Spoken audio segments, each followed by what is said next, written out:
All right, welcome. This is Orion Rising. I am your host, Leonard O'Neill. Good morning, good afternoon, good evening, or good morrow, depending on where in the world you are tuning into this show. All right, it's Friday night. Share this out, share this out, share this out. All right, everybody, share this out. All right, let me turn this overlay off so you guys can see me briefly here. I got the microphone down because we're going to get back into doing the law of one. Right? Why is that not working? I took the overlay down and my camera's not on. What is going on there? Oh, that's the background. I did the wrong one. I see I have so many photos still in here, and I'm going to have more. We have Gary Osborne coming up for Ancient Aliens Worldwide, the group that I created back in 2012. He's coming back on the 20. It's a week from tomorrow. So what is that? 21st, something like that. I'll have to look at the calendar. I don't have it in front of me, and I don't have the ad prompted and ready to go. Welcome, Denise. Welcome, Jen. Like I said, share this out, share this out. So I got another 30 or so photos already lined up. I don't have them in the studio here, but I do have all the photos that I put in here, or all the stuff from the Law of One that I put in here. And I just logged on to. I haven't logged on to Muffy Mouse's version of the Law of One for a while, and they monetized it. So there's going to be commercials. There wasn't commercials before. Now they have an ad at the beginning, and I don't know because I haven't played it whether they have an ad at the during the rest of the time. Mom's doing good, Denise. Thank you.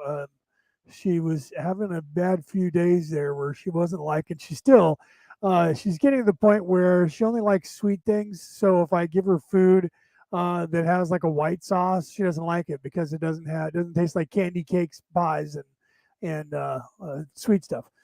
So there's a few things that I can give her. I tried a few things going out and buying stuff at fast food restaurants. If it's not a hamburger, with barbecue sauce, she's not quite sure she likes it. Some stuff she just eats up like crazy. I try to give her lunch. Her favorite thing forever has been ham and salami and cheese. I gave her a ham, salami, and cheese sandwich, and she said, "Eh." I gave her a peanut butter and jelly sandwich, and she eats it faster than I can put together a sandwich for myself. So it's the jelly, it's sweet. She's getting onto the sweet stuff, and that's really all she wants, which I'm not going to give to her because I'm not going to kill her. Reese, welcome. How's things down under? Okay, so we are going to get right into the Law of One again for those of you who are here. I noticed I'm going to have to fix, if those of you who are not already in the class chat, if you want to be in the chat, let me know afterwards and I'll add you to the chat. I noticed that there's another chat for every single thing that I scheduled. There's the ability, I got to go back and turn that off. There's the ability for someone to create a chat, and when they do, I get notified, but I didn't get notified. And there's 7 people in a chat that is not the class chat, which is a chat that was created, and they were all sitting in there, and I just discovered it last night. So I have to switch all them over to the class chat, which already has about 8 or 10 people, right? And add everybody. Ariel, I think you're already in it, aren't you? In it already? You're already in the class chat, unless that's somebody else. I'm just seeing Facebook user, and that's usually Ariel. So if that's somebody else, you didn't give permission to show who you are, and it just says Facebook user. And because of that, I don't know who you are. I couldn't add you because I don't know who that is. So if it's not Ariel, if it's somebody else, tell me who you are, and I can add you to the class chat. So there are some people that are going to be in the class or going to be watching the videos that are in one chat that I have to transfer over. So if you guys are those people, let me know. And just say something in that actual chat. So bear with me with these commercials from the Law of One. They haven't been commercialized since 2017 when I first started doing this. So those of you who are brand new, if you come in and you go back in my archives and you're like, why is there all these Orion, rising Law of One with all these numbers going up to 106? Because I already did the entire series, 106 sessions, 6 books. I've already covered that, and we're going back and revisiting that because I'm in a different place than I was. Well, although in this reality, weird thing, in this reality, it says I've only been done for maybe a year, uh, and and that's really odd because my memory is obviously a different reality because I started in 2017 and I was done by 2019, right when the coop was hitting. But according to this reality that I am currently in, I went all the way to 2020, maybe even 2021 before I stopped, which is really odd because that's a long time ago for me, but not apparently in this reality. Things are different here. I must have shifted. So I'm having that Mandela effect involved in that. And usually, when that's the case, it's not what they say. Everything you have to realize that everything scientists say is either a lie or they don't understand what's going on. That's the truth of things. Okay. So when they say, well, it's the Mandela effect, it's just some people have a memory of something being different, but it wasn't. And so they're just tripping, right? That's how they explain it away. It's just there's a certain majority of the people or a certain population, like for instance, yesterday, I believe it was yesterday, it was either yesterday or the day before, was Smokey Bear's uh, um, 75th or 78th anniversary. Now, when I was a kid, I remember it being called Smokey the Bear. And in this reality, it's called Smokey Bear. And there is a good population of people on this planet that remember Smokey the Bear. Depends on your age. And while I was watching the news, it was here in Sacramento, and Lisa Gonzalez, who is, I think, in her late 20s, early 30s, she said to the guy next to her, I remember when it was called Smokey the Bear. And he said, me too, but apparently that's wrong. It was just called Smokey Bear. And I laughed because they didn't mention the Mandela effect or any of that stuff, but they were confused as well. So and they call it the Mandela effect because Nelson Mandela did not, in fact, die in the 70s, and a large population of the planet remember that he died in the 70s. So somebody named it the Mandela effect because he, in fact, became the president of South Africa when they ended apartheid. Who died in the 70s was Stephen Biko, the guy who was actually in charge of the movement. And Nelson Mandela was his next in command, his right hand man. So when he, quote unquote, finger quotes for those of you listening to the MP3 file, when he, quote unquote, hung himself in his cell, got Epsteined, 45 years before Epstein got Epsteined. Weird, right? Yeah, seems like a pattern. Anyway, he got Epsteined where, there are two inept guards sleeping while the cameras were off and nobody was around him, and he hung himself and broke his neck in a way that said he was strangled. Whoops, I'm sorry. What? Epstein. So, so they people think that was Nelson Mandela. Now that's what the Mandela effect is. Now, are those people from a different reality where Mandela did in fact die? It is very possible. They don't understand the whole temporal cycle of things. They don't understand how all of us are in fact the same person. We're all the same reality. We're all the same consciousness. We're just separated. Our consciousness are just barely separated into these constructs that we're in. And sometimes we slip between one reality and another because our consciousness on a higher level is actually in a different me, many, many different me's, because the higher up you go, the closer you get to the source, the less and less and less and less there are of us until there's only one. Okay. And that is part of the law of one. In a nutshell, that's the law of one in a nutshell without all the laws and without all the laws that govern here, which we've covered. So if you're brand new here and you don't know, then you have to go back, right? So many Mandela effects being noticed, yes, lately, yes, right? Reese is saying this. I'm going to put it up on the screen and read it to those people that are on the MP3 file. Reese said, so many Mandela effects being noticed lately, like Monopoly Man has a monocle, and his monocle now no monocle. Right, he had a monocle before, and I remember it. Like the Mr. Magoo guy had the monocle in one eye, his left eye, and now he doesn't have a monocle. Right? So yeah, that's some crazy stuff. Rob, welcome, my friend. Rob Yonks is in the house. right? What's up, brother? You should plug your show while you're here and put a little link in there for people to find you, right? So so the Mandela effect is just that. It is people, and they say, well, it's just people being wrong and remembering things wrong. Weird that a million or more people remember certain events a certain way. There you go. Full Spectrum Universe. There's a link to it. Rob's got a really great podcast that he does. He's been doing for a few years now, pretty upscale. And so if you guys are interested, he also covers all the crazy stuff that I covered. And he does interviews. I don't do very many interviews anymore, even though people keep asking me. I don't do that anymore. I'm doing speaking and teaching these days. And you guys want to get an interview by somebody, talk to Rob. He'll interview you. Okay, or talk to Omar. They'll interview you. They'll be glad to, or any of their buddies. They'll interview you. I just don't do that stuff anymore.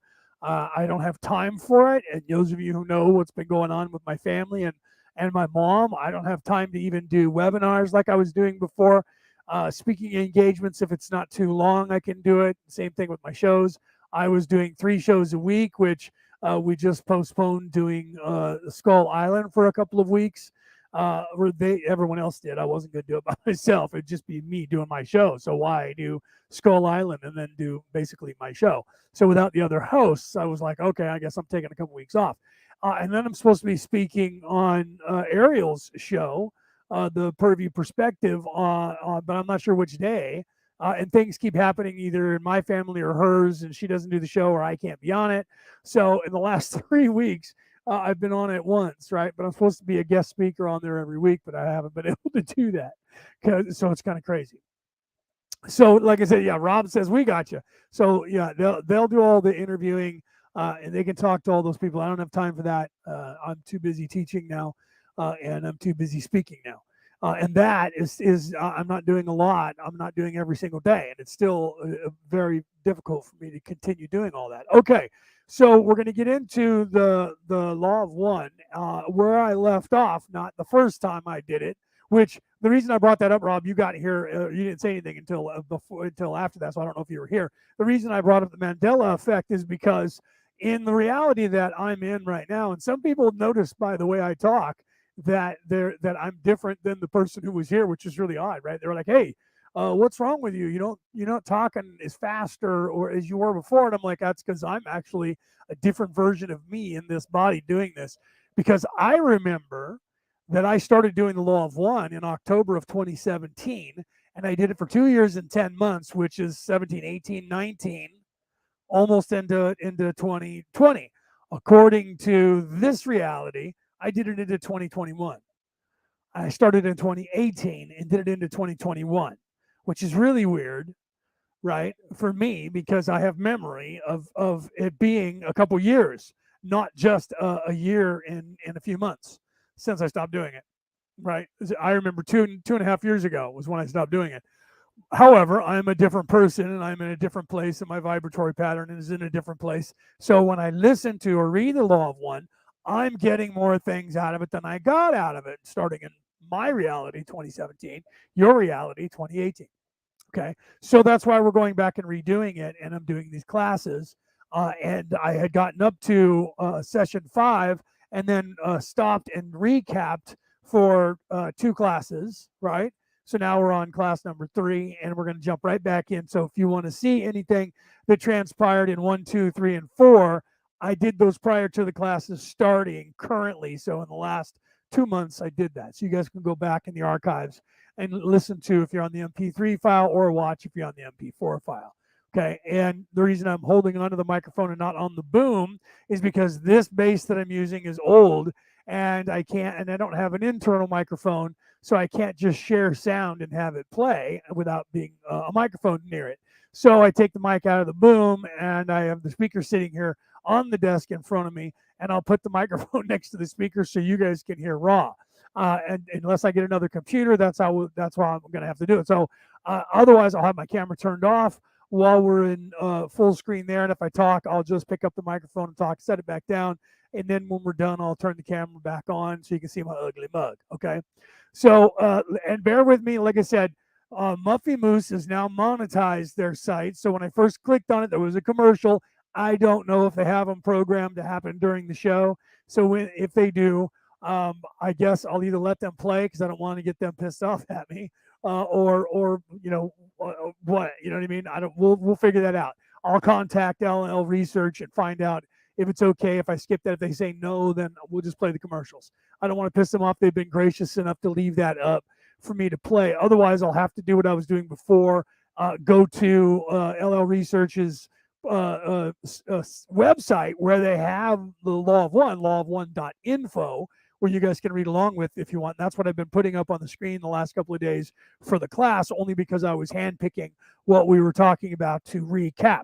But if I have to do that, I'll play that from now on. And then if that becomes an issue, I'll do the same thing that I did before. I'll take it and put it into my computer program and have my computer program read it and play it for everybody. And that way I bypass them completely. I don't care about doing that. I did that for 2 years while I was transcribing the alien, EBE, extra biological entity, or whatever they call them, OBI, from the girls in the Czech Republic, who are still feeding me information. I just haven't decided to put that on the air yet because I'm doing the Law of One here.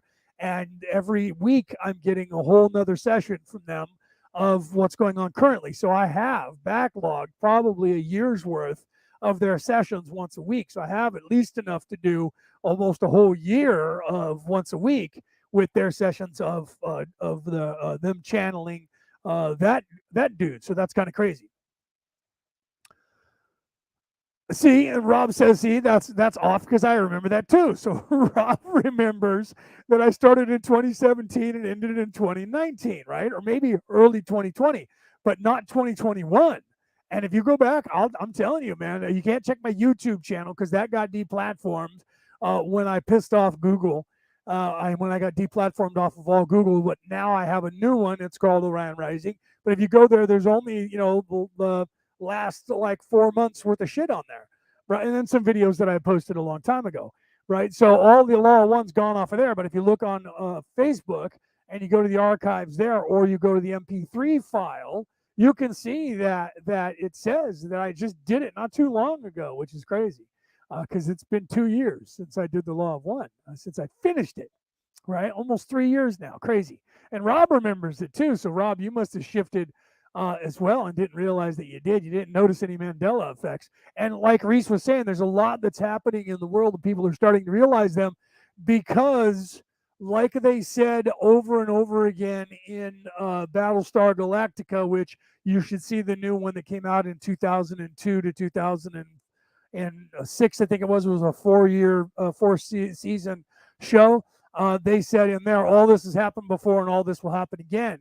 And they were talking about the cyclical nature of us on the human race being stuck here and doing things in this cycle of raising ourselves to the position where we are now with our societies globally, and then destroying ourselves and starting over.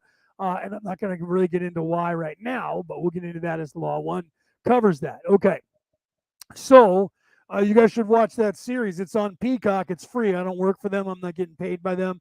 I'm just telling you that you can watch it all. I was watching like one episode a night, almost every single night until I was done with it, just to watch it for the third time, to finish that, to make sure that I was up to date and remembered what I was seeing.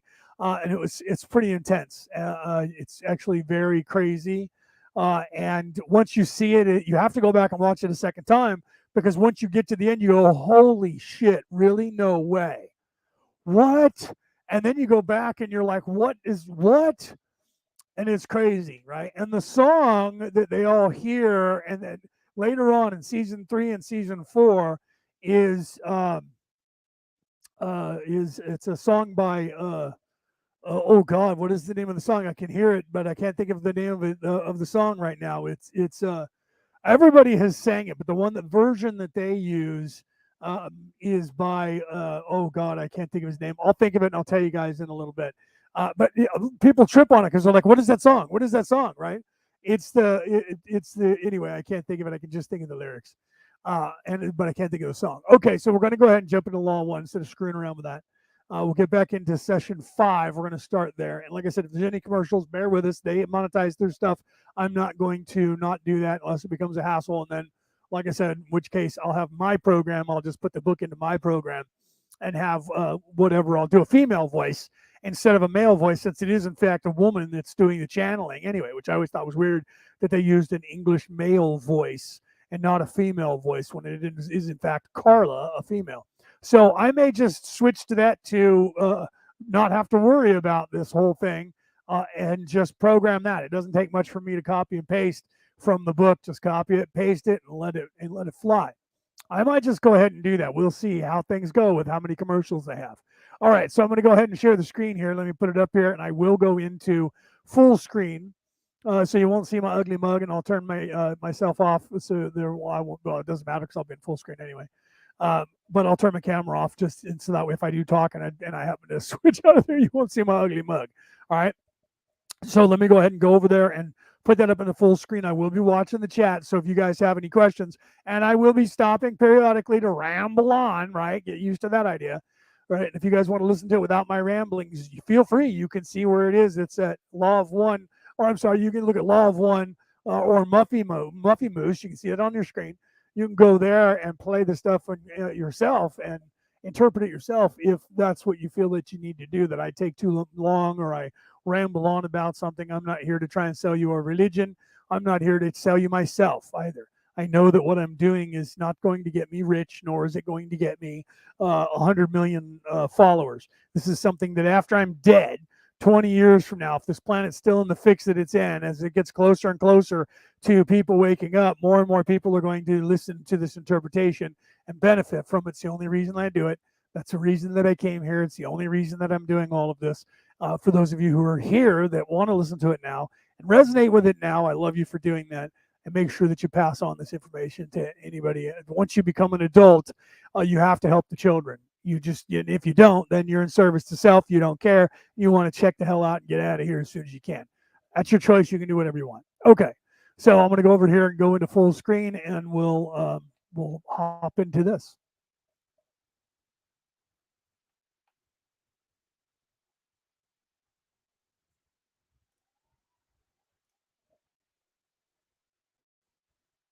I am Ra. I greet you in the love and the light of the infinite creator. I communicate now. Question 5.1. Questioner, the last time that we communicated, we were speaking of the learning of healing. It is my impression from what you gave to us in the earlier session that is necessary to first purify the self by certain disciplines and exercises. Then, in order to heal a patient, it is necessary, by example, and possibly certain exercises, to create the mental configuration in the patient that allows him to heal himself.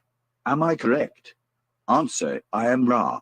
Although your learn understanding distortion is essentially correct, your choice of vibratory sound complex is not entirely as accurate as this language allows. It is not by example that the healer does the working. The working exists in and of itself. The healer is only the catalyst, much as this instrument is the catalysis necessary to provide the channel for our words, yet by example or exercise of any kind can take no thought for this working. The healing working is congruent in that it is a form of channeling some distortion of the intelligent infinity. Question 5.2. See, and that's one of the reasons why I said this before last time we got here, because we actually stopped right here at 5.2. Right. So I brought that up that when if people say to you, well, I'm a teacher and they act like they have something that they own that you don't have, that's a person who's in service to themselves, not in others. If a person is in service to others and you say, oh, you're a great teacher, the very first words out of their mouth better be, I'm just the conduit. I am not the one who owns this information. Peter, welcome. They if they don't say that, then I would be hard pressed to listen to what they do say. And if they start taking credit and act like it's theirs information, because I don't believe that there's anybody on this planet. In fact, there is no one on this planet who has an original thought, even though we all think we do. Okay, we don't. Every story that can possibly ever be told has already been told. The only difference is your version, but it's still a story that someone else told, right? It is impossible for there to be a brand new story. It's just a new telling of the story. Okay, so in that respect, nobody has any claim, and no one really should. It's because of monetary value, right? Because of it being in service to self that we become, self-serving and selfish to where, and that's what started money. So as long as we hold on to monetary, everything being monetized, then because of that, right? Because we have to pay, then unfortunately people have to claim the right to something so that they make money because they have to pay somebody else for some bullshit. So until we get past that, we unfortunately have to have that. So you have to have people saying that. But if somebody is a teacher and they're trying to charge you, unless it's to speak publicly, that's one thing. You know what I mean? It's still, I have a hard time with it every time somebody says, why are you not charging people money for this? Because I don't believe that it should be something that I should be charging people for. Right. And people are like, you're just stupid and crazy. And I'm like, all right, call me what you want. Okay. Call me crazy if you want to call me crazy. But I don't believe that's just like, interviewing people. They're like, why aren't you charging people to interview them? Because I don't think that it should be. Right. And, well, it's good for you. I mean, everybody has to pay rent. So you just go ahead. I'm trusting in the universe that things will be taken care of and that I won't end up a homeless guy underneath a bridge, right? And if that's where I end up, then that's my own fault, or that's where I'm supposed to be, right? Although, if you want to be homeless in this country, and especially in this state of California, you have to want to be homeless. Otherwise, there's no reason for you to stay homeless. I've been there. And I've also helped homeless people by volunteering at homeless shelters and volunteering, feeding homeless people. I've done that over and over and over throughout my life. And most of the people who were perpetually homeless chose that. They chose to be homeless.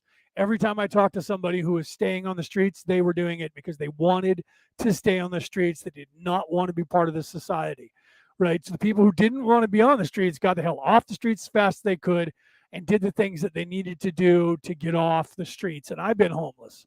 And it didn't take me long to get the hell off the streets because the streets are a dangerous place. I have a nephew who is perpetually homeless, and it's because he wants to be there. Otherwise, he would not be there. When he doesn't want to be there, he gets a job. He does that. He gets a house. Most of the time, he wants to do drugs. He wants to drink. He wants to do all that shit, and he wants to be not a part of society. And he's fine with sleeping in a tent, whatever. His father was the same way. Okay, let's continue.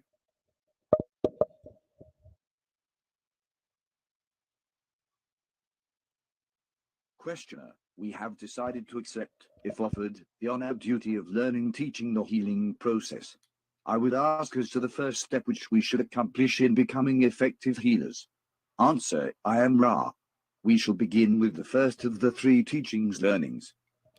We begin with the mental learned teachings necessary for contact with intelligent infinity. The prerequisite of mental work is the ability to retain silence of self at a steady state when required by the self. The mind must be opened like a door. The key is silence. Within the door lies a hierarchical construction you may liken unto geography and in some ways geometry, for the hierarchy is quite regular, bearing in relationships. To begin to master the concept of mental discipline, it is necessary to examine the self. The polarity of your dimension must be internalized. Where you find patience within your mind, you must consciously find the corresponding impatience and vice versa. Each thought that a being has in its turn an antithesis. The disciplines of the mind involve, first of all, identifying both those things of which you approve and those things of which you disapprove within yourself, and then balancing each and every positive and negative charge with its equal. The mind contains all things. Therefore, you must discover this completeness within yourself. All right, so we covered this a little bit, right, last week because we were talking about ego, right? So each person has to recognize that which is in them of the positive and the negative and balance that.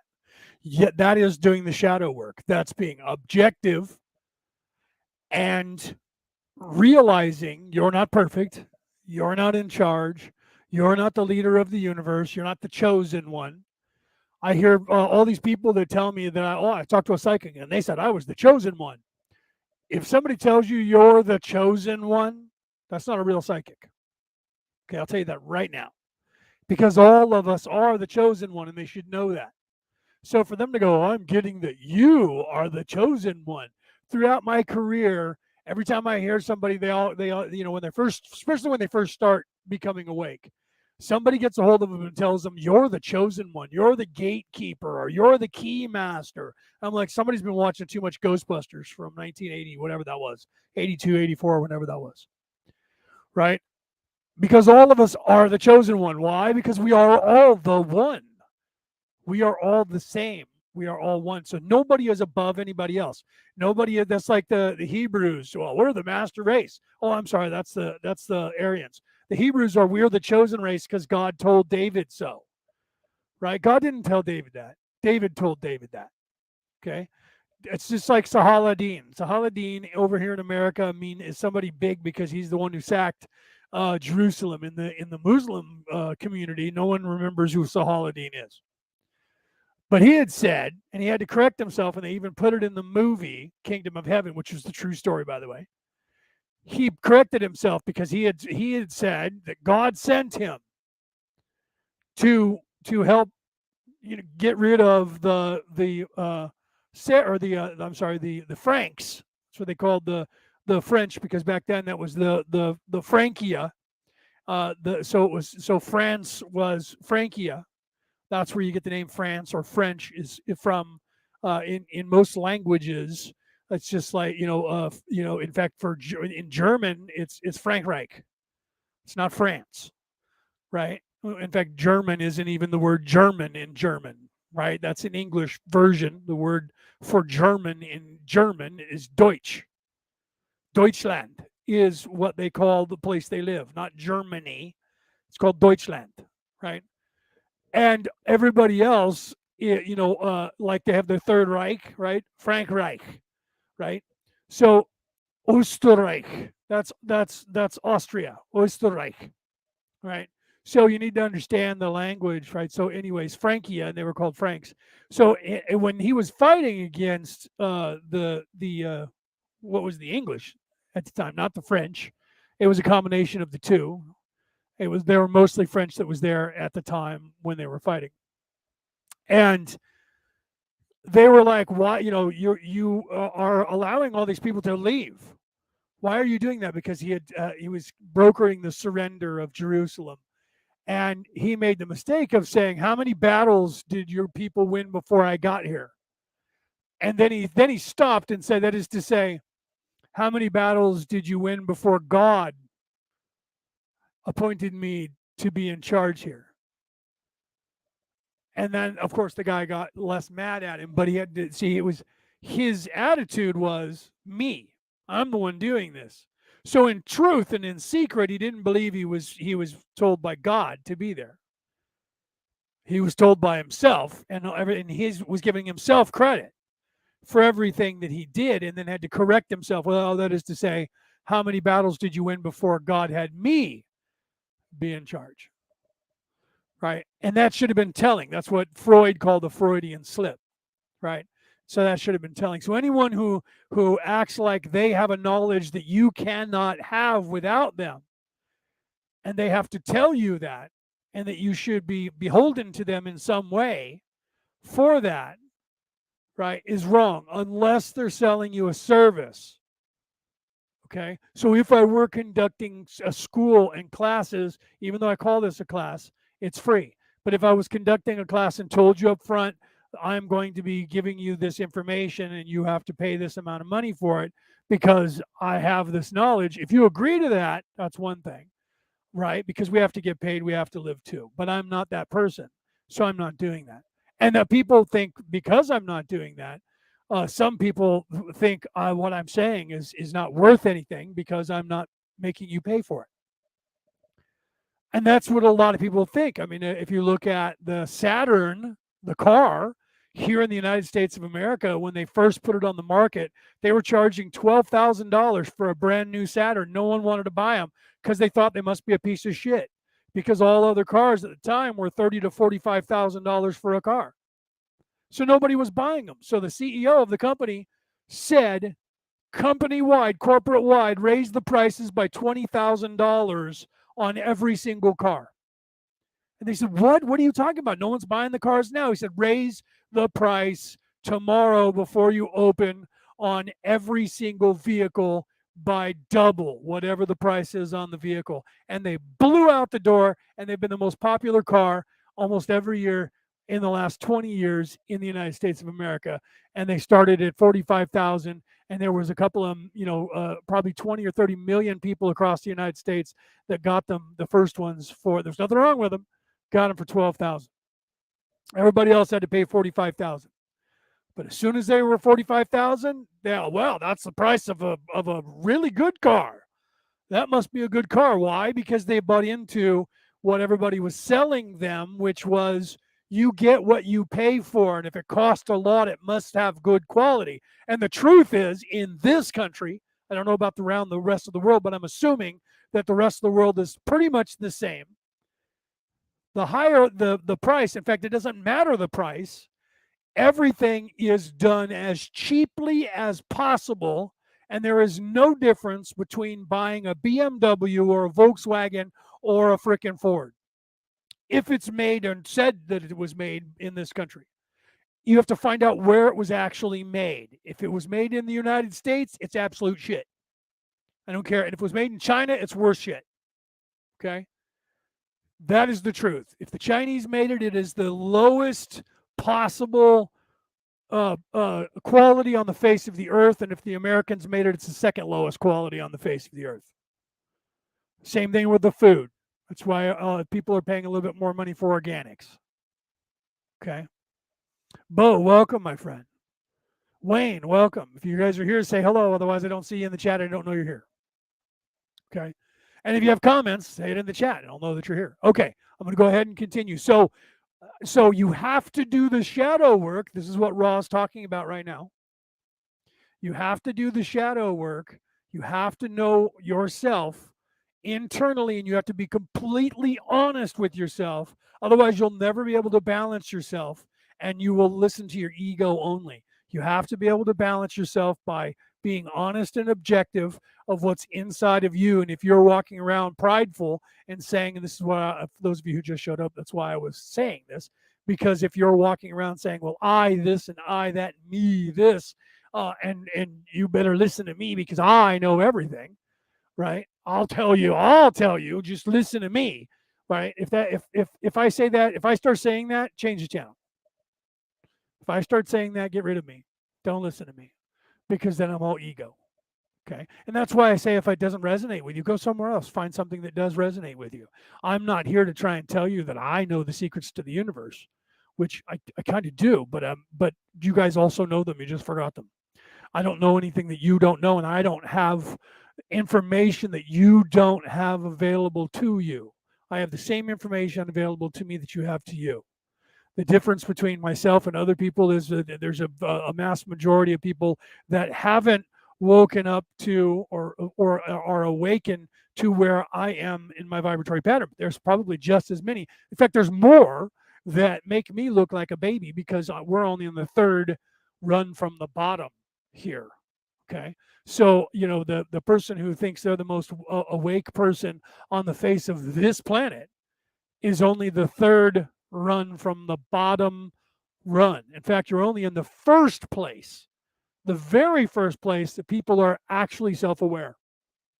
Okay. That's how low on the totem pole everyone here is, no matter how intelligent you think you are, no matter how awake you are. You're literally here in the place where people are awake for the very first time, and they're self-aware that they are something other than whatever they were before: a plant, a dog, a cat, a piece of grass, air, whatever. Right? Okay, I'm going to continue. The second mental discipline is acceptance of the completeness within your consciousness. It is not for a being of polarity in the physical consciousness to pick and choose among attributes, thus building the roles that cause blockages and confusions in the already distorted mind complex. Each acceptance smooths part of the many distortions that the faculty you call judgment engenders.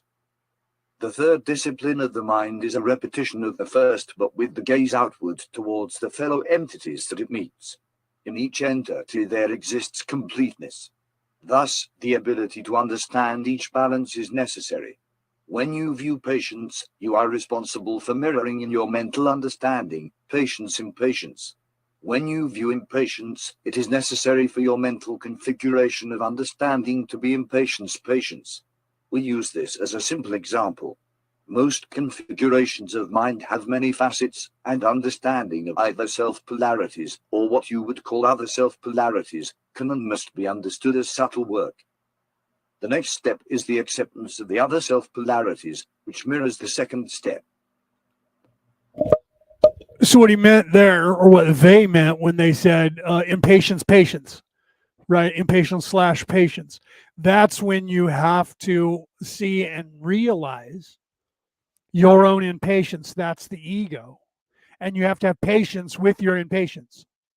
To balance your impatience, you have to then have patience. So you need to recognize the ego when it flares. This is how you defeat the ego. But it is also how you learn. When the ego is offended or triggered or in some way becomes impatient, your job is to then become patient with the impatience and then deal with that. Why am I being impatient with this? That's the same as controlling your anger. Do you see? When you get angry with something, you need to stop and go, why am I being triggered and becoming angry? You have to choose to be angry, or it's a something that was programmed in you by yourself, society, or your parents or people around you. So you get triggered, and then you have to say, why did I just get triggered? And you have to be able to recognize that it takes time. Everything takes work. That's why I paused here. Everything takes work, right? So at the beginning, it's very hard to recognize or to stop yourself from either, in this case, impatience. And that's what he's using for that distortion. Okay, so anger, fear, aggression, all the things that lead to the dark side, right? All the negative thoughts in your head comes from your ego. Ego, the only time ego gives you positive thoughts is because of a double negative, right? I am the best in the world. I am the baddest in the world. I am the greatest in the world. That is the negative that you're turning, your ego is trying to turn to a positive. I am so great at this. That's why I'm so powerful. That's why I'm so rich. That's why everything.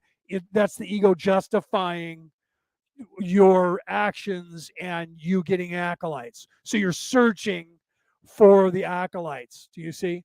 So the same thing if someone triggers you or if you become impatient, like with me when I'm talking, oh God, now he's fucking rambling on.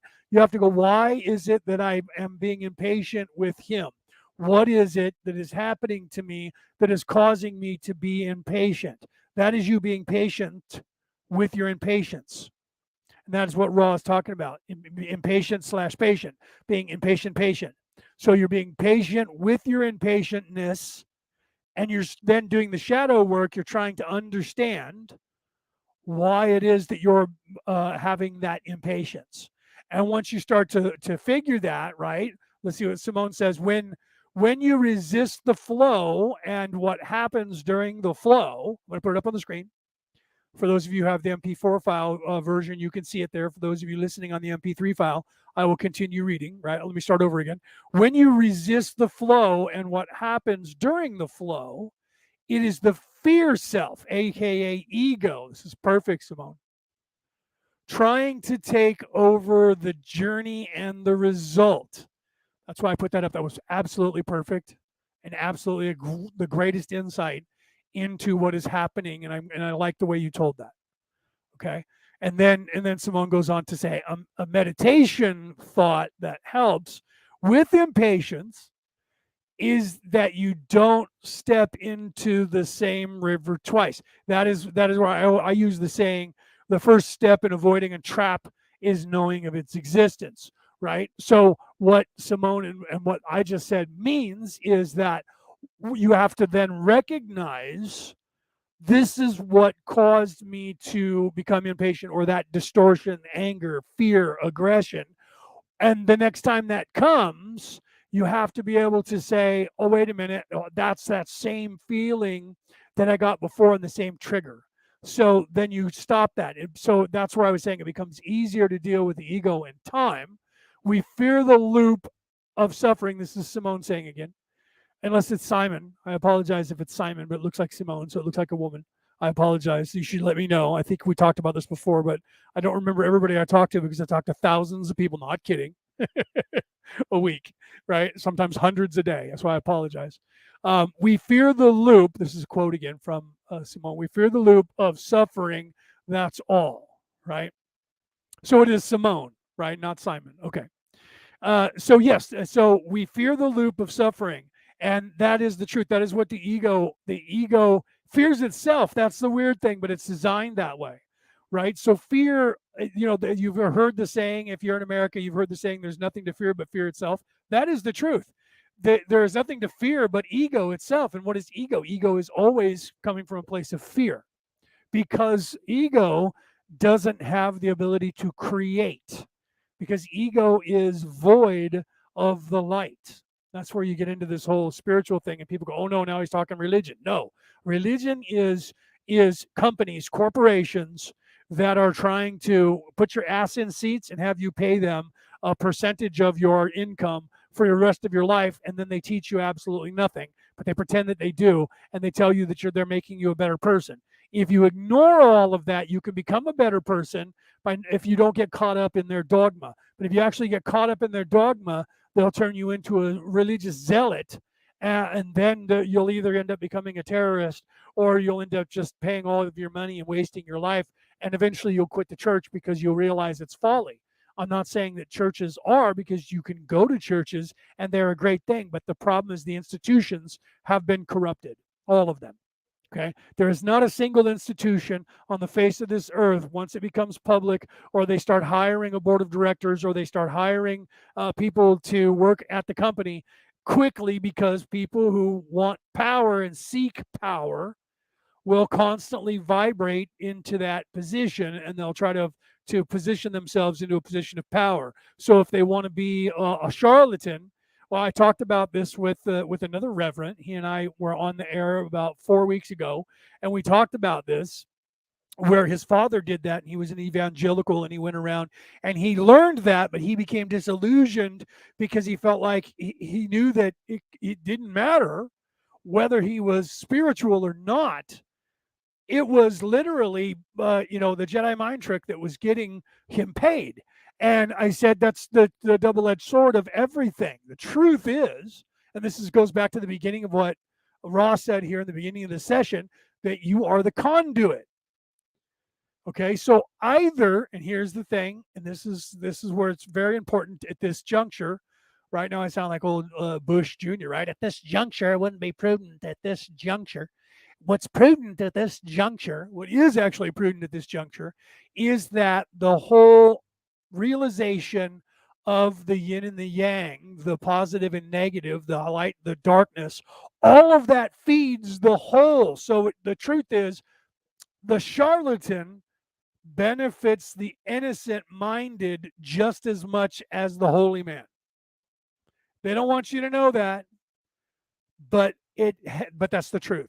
So if you take advantage of people, eventually they realize you're taking advantage of them. You might, if you have to leave, and if you leave and you constantly keep moving, it'll be less and less likely that people will see that you're a charlatan and you can make enough money. That's why these people do that, and they go around the world and they end up having 5 mansions, and they drive all kinds of Cadillacs and Mercedes and all this stuff.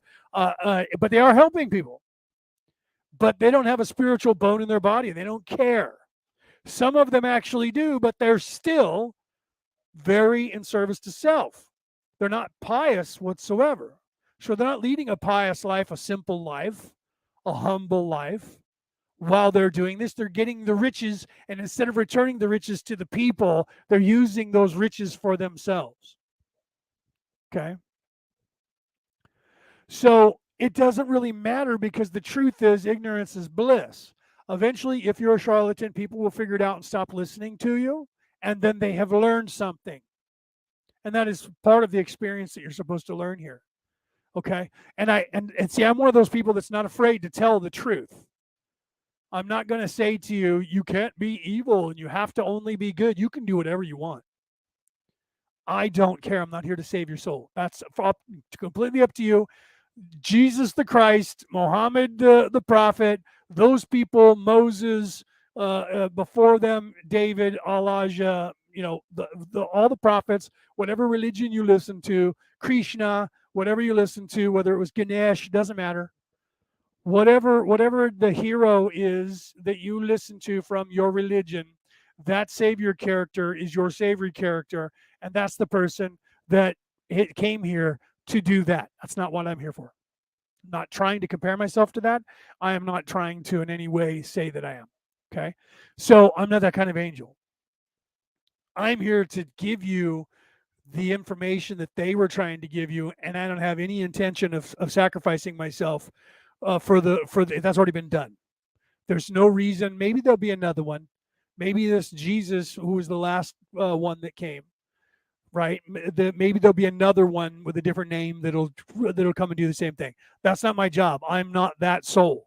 On some level, I am, but I'm not here for that reason. I'm here to teach. I'm here to help you. I'm here to decipher. I'm here to guide. Okay. If I do end up dying for the cause, okay, but don't make a religion after me if I do. Okay. I'm not that holy man that's that is here to sacrifice himself. I could put myself in that position if I were in service to self and make you all believe that I was Jesus or the next coming of the next Christ. It's actually not that hard. Most of the people on this planet are dying, literally some, but most of the people just want to be led, and that's unfortunately that's the programming that is this matrix, and that's why they glean onto and clutch onto this evil religion that is politics, business, war, and the hierarchy, the caste system that is in charge of everything, because you feel that you are not a leader and that you need to be led because everything has been lied to you and told you upside down. As above, so below. That's a lie. It's as below, so above. It's even in the Christian Bible. As within, so without is the truth, not as without, so within. That's all. Both of those being told the way they are being told as if there is a higher power that's in charge and that you are lower than that power. And that is just not true. And all of the religions are trying to tell you that. Okay. All of the religions are trying to tell you that. And most of the books were taken out of those religions that went beyond that. And we found those in 1948 in the Dead Sea, the scrolls that were taken out of when the first and second council of Nicaea, or Nice, depending on where you came from. And that was Constantine. Before that, David did it. There were many councils that took many books out of and reorganized and reshuffled what is now the modern Western Judeo-Christian Bible. Okay, and all of the other ones, you can read all of the scrolls from any religion and all their backstory and find out. And I'm going to do a documentary about that, where I do that comparative and show you. That's becoming pretty difficult because they're all like when you get to the Mesopotamian, like mostly the Mesopotamian and the Akkadian, because they existed at the same time, they smear the two together, and that's how you came up with the Anunnaki. It's because there was an Anu, a god Anu, that was in the Akkadian hierarchy, and then the translation of the Mesopotamian word Anu, they thought that was the god they were referring to from the other kingdom, which was only, they literally had a border, right? So they were like, well, that must be the god they were talking about. And so when they said Anunnaki, then that became a position, a people. And now it's written in history. So it has become, and it will become eventually a reality because enough people will believe it. That's not, its origin is human error. Error in 1948 or 1969 by Zechariah Station. That was the error that started all of that. And if you read the Scroll of Truth from the Dead Sea, the Scroll of Truth, it talks about error.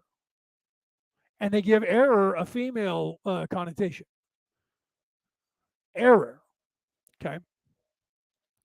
So that's the ego. So if you read the Book of Truth, I just had a buddy of mine who started listening to it, and he was like, I gave him this version that had had music playing, or I should say, had the God megahertz playing in the background, and then they were reading at a very slow cadence that went with that to create within your body a vibration of meditation.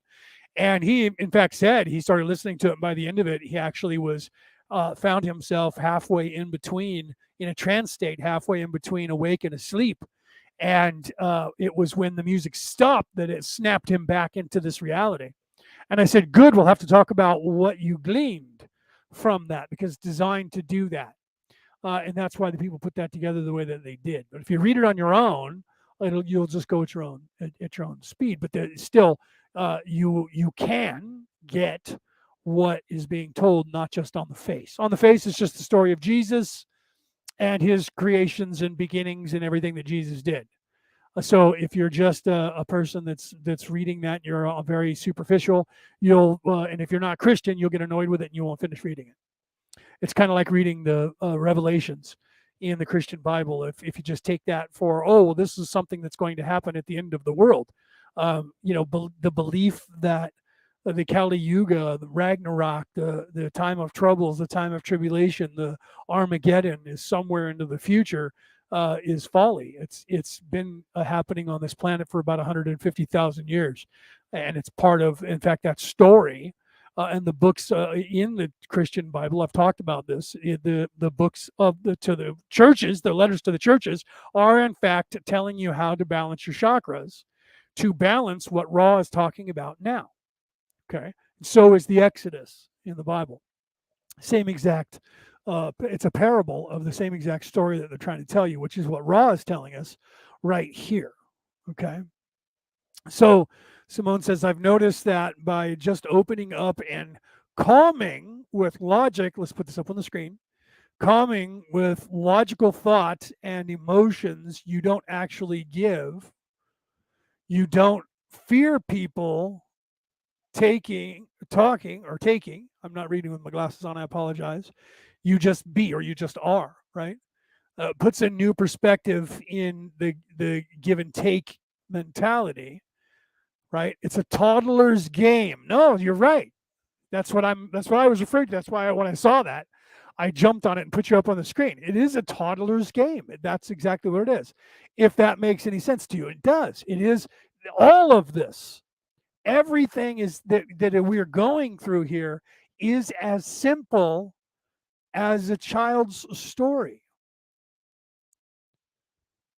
Yes, the Book of Truth, Peter Coyle from Ireland, one of my buddies. In fact, he's also in a coalition. He and I are in a coalition together, one of the world coalitions on and off world. He says, Book of Truth, right? And then it says, he's speaking to his phone and it's not picking up exactly what he's saying. The scrolls of Nag Hammadi, yes, Nag Hammadi are all the Dead Sea Scrolls. So if you read the Nag Hammadi, or however you say that, however you want to pronounce that. That's like saying a Thoth or Toth or Toth or Tot. Depends on how, potato, right? So the second truth of Christ, yes. And it is the second truth of Christ on its lowest vibration. And then there's more to that scroll on a higher vibration. And one of which tells that the Jesus character isn't just that human that was here, and that there was more to that. I'm not going to get into that because that would be something that I'll maybe do the scrolls one at a time, in which, Peter, I'll have to have you on, and maybe we'll do that together when we do the Book of Truth and then the Book of Kells. If we do the Book of Kells, that could be a series in and of itself that might last us for the rest of eternity. Okay, I'm going to go ahead and continue with the Law of One, but you should read that, and Peter's agreeing. You should read the Book of Truth. If you are a Christian, you'll get a lot out of it just on its face, just by reading the words. But it's also esoteric. Everything in the Bible, in every Bible, not just the Judeo-Christian Bible, not just the Muslim Bible, not just the all of them. Every single Bible, they're all the same. They're all just as esoteric. There's information in there that is not the information that is just what's being said with the words literally. Okay. All right, let's continue. So, wait, let me recap really quickly. You have to balance and be patient with your ego And then the first step of avoiding the trap is knowing of its existence. So know the ego is going to try and trap you and bring you down to that negativeness. And when it triggers, you have to stop it so that you don't lash out at someone, and then ask yourself, even if you just do it mentally really quickly, what was it that triggered me? Why did I get triggered there? What am I doing that for? And then, is that something pre-planned? It was something that was put upon me, or is it something that I programmed? Why did that just happen to me? That's something that is a distortion, which is what Ra's talking about. Okay, so the fifth step involves observing the geographical and geometrical relationship and ratios of the mind and the other mind. Now, when we get to that, and the mass mind. So the mind and the other mind, the mind is the mind that you're thinking with, the other mind is your higher self, or you could say your higher consciousness and your super consciousness. And then the mass mind is the collective consciousness of the earth, and then above that of the galaxy, and above that of the universe, and above that of the multiverse, and above that of back to the one. Okay, and all of those are different octaves and different levels that we achieve over time, going from this construct of individuality and individual thought, and then merging with our own consciousness and our higher consciousness as the observer, as the creation, as the extension, as the experiencer, an experience and then to a higher collective consciousness, and then above, like I said. All right, so let's continue. These are the first 4 steps of learning mental discipline. The 5th step involves observing the geographical and geometrical relationships and ratios of the mind, the other mind, the mass mind, and the infinite mind. The second area of learned teaching is the study understanding of the body complexes. It is necessary to know your body well. This is a matter of using the mind to examine how the feelings, the biases, what you would call the emotions, affect various portions of the body complex.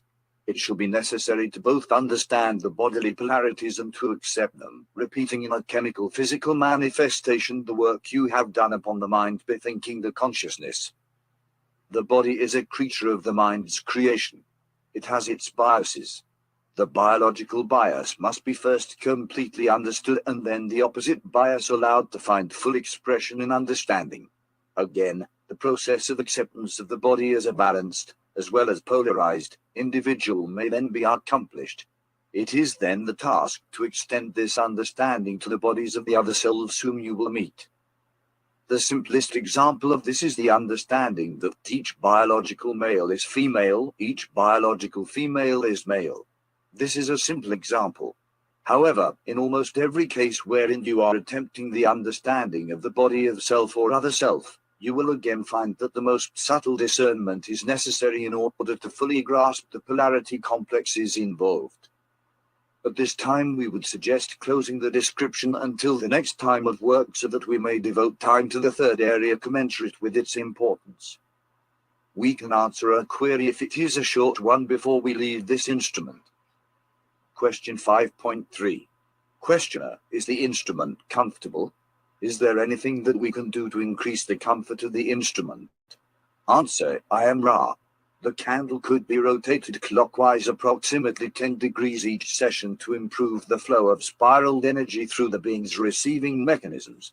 This particular configuration is well otherwise, but we ask that the objects described and used be centered with geometric care and checked from time to time. Also that they not be exposed to that space-time in which work is not of importance. I am Ra. I leave this instrument in the love and light of the one infinite creator. Go forth rejoicing in the power and the peace of the one creator. Adonai. All right, it should click to the next video. I will let, like I said, they monetized it, so I'm going to let it play the commercial. Like I said, I'm going to have to do some work from now on and go and get the and just copy and paste from the book, and then I'm just going to do the work on myself and do that because they monetize it. I don't want to offend them by not playing their commercial. Okay. Any competition she took part in, she was known as the contest queen because she had won. Although I'm not going to play 30 minutes worth of that commercial. Right? So starting next week, you'll see that it's not going to be It's not going to be. It won't be the way this format. I'm going to put it into the format. You'll see it'll be different because it's going to be run through my computer program, and we will have a female voice that'll be softer and won't be as annoying, right? But I love these guys, and I used them for 2.5 years, 3 years now, and now they've monetized, which is if I cut out their commercial and don't show it, then they can say that I'm not not going along with what they want, and then they can stop me from and even sue me for having it on there. So this will be the last time I play their videos, and from now on I will go and I will get the information from the book, and I'll put it to through my own program and play it each week. Okay, so you won't miss anything. It just won't be that voice that you're hearing. Won't be the English male's voice. I'll use a female voice because it is in fact a woman who's. I've always bothered me that I hear a man's voice when it's actually a woman, right? But the questioner being Dawn will also be a female voice. So either way, you got one or the other, but it'll be at least be a softer voice. So this will be the last time that you hear this. Last time I use it. It's the first time they monetized it. So it'll be the last time I use their stuff. So we'll continue today, and then next week we will continue without using their stuff. I'll just have to do it. I knew I was going to eventually have to do it myself. Anyways, I just been putting it off. Okay, here's some more of the Law of One session part 2 of session 3. Right? No, session 5. I apologize.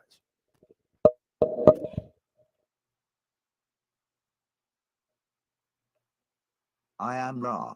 I greet you in the love and the light of the infinite creator. I communicate now. Question 6.1. Questioner, we would like to continue the material from yesterday. Answer, I am Ra. This is well with us.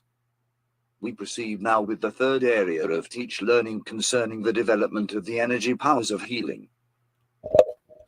Sorry, quit. That was the end of session 5. There was only 3 questions in there, and now we're on session 6. I apologize.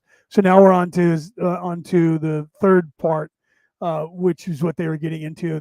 The third part, because they were saying the 5th, but it was the 5th part total, and then they were getting into the 3rd. So we'll continue with that. Okay. The third area is the spiritual complex, which embodies the fields of force and consciousness which are the least distorted of your mind, body, spirit complex. The exploration and balancing of the spirit complex is indeed the longest and most subtle part of your learned teaching. We have considered the mind as a tree. The mind controls the body. With the mind single-pointed, balanced, and aware, the body comfortable in whatever biases and distortions make it appropriately balanced for that instrument, the instrument is then ready to proceed with the great work. That is the work of wind and fire. The spiritual body energy field is a pathway or channel. When body and mind are receptive and open, then the spirit can become a functioning shuttle or communicator from the entity's individual energy of will upwards, and from the streamings of the creative fire and wind downwards. The healing ability, like all other, what this instrument would call paranormal abilities, is effected by the opening of a pathway or shuttle into intelligent infinity.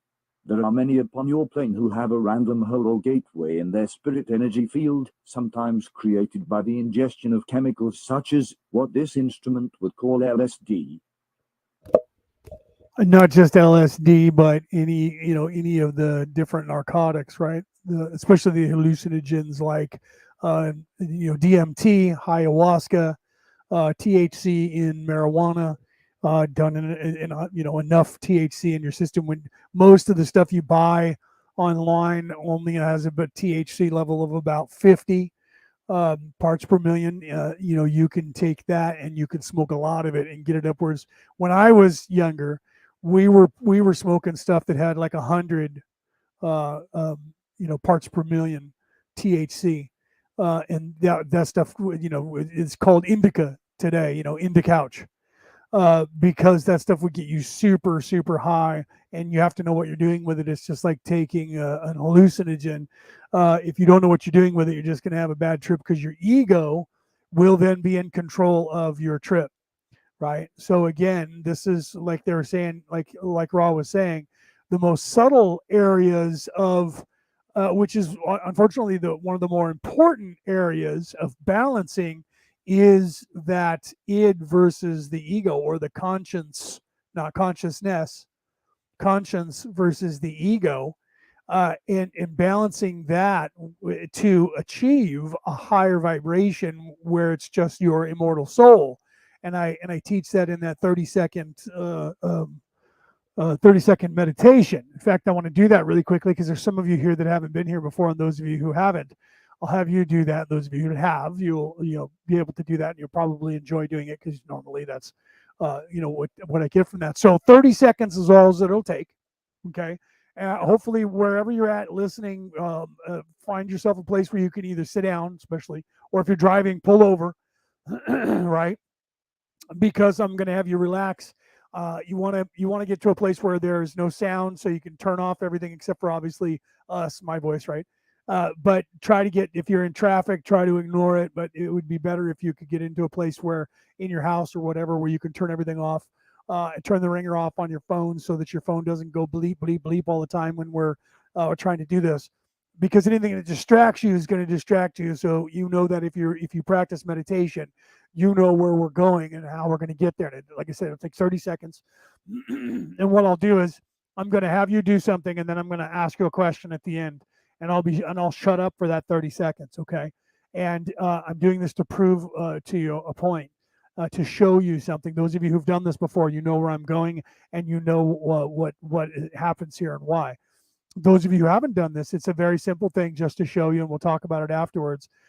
So what I want you to do is I want you to close your eyes, sit in a comfortable position. You don't have to be sitting lotus style or Indian style or whatever. It doesn't matter. Just sit where you're comfortable, where you can close your eyes and not fall over or crash or do whatever that you're doing. And hopefully no one's going to be talking to you. Hey, what are you doing over there? You sleeping? You know, that kind of stuff, right? So what I want you to do is close your eyes when I tell you to, and then what I want you to do is I want you to focus completely only on your breath. Okay, I don't want you thinking about anything but your breath. You want to focus just on your breath, inhaling and exhaling, and what that is feeling like in your body. Okay, and when you do that, I'll shut up and I'll tell you to go. I'll shut up and I'm going to count down from 30 seconds, so you don't have to worry about counting down. It's going to seem a lot longer to you because when you're waiting, and like if you're on hold on the phone, 30 seconds seems like 10 minutes, right? So I want you to do that when I tell you to start, and then at the end of it, I'm going to ask you a question, and how you answer that question, and I want you guys to answer truthfully in the chat, right? And then I'll explain what and why and what's going on. Okay, so everybody close your eyes and start breathing, and like I said, pay attention to only your breath. And I will count down, so don't worry about the time. I'm not going to forget you, and I'm not going to leave you there until you fall asleep and then laugh about it next week. Okay, I'm not going to do that. Okay, so everybody that wants to do that, you don't have to, but if you want to, then do that now.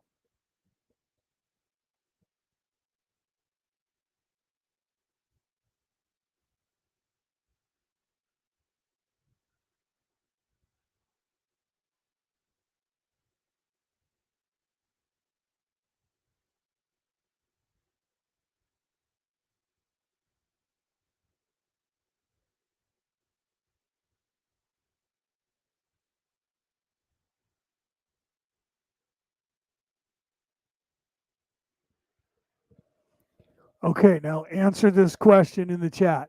What were you thinking about while you were just sitting there breathing? If you were doing that right, and you were just, and please type in the chat. I know there's a little bit of a lag. Type in the chat. What were you thinking about when you were doing that? The answer to that question should be nothing.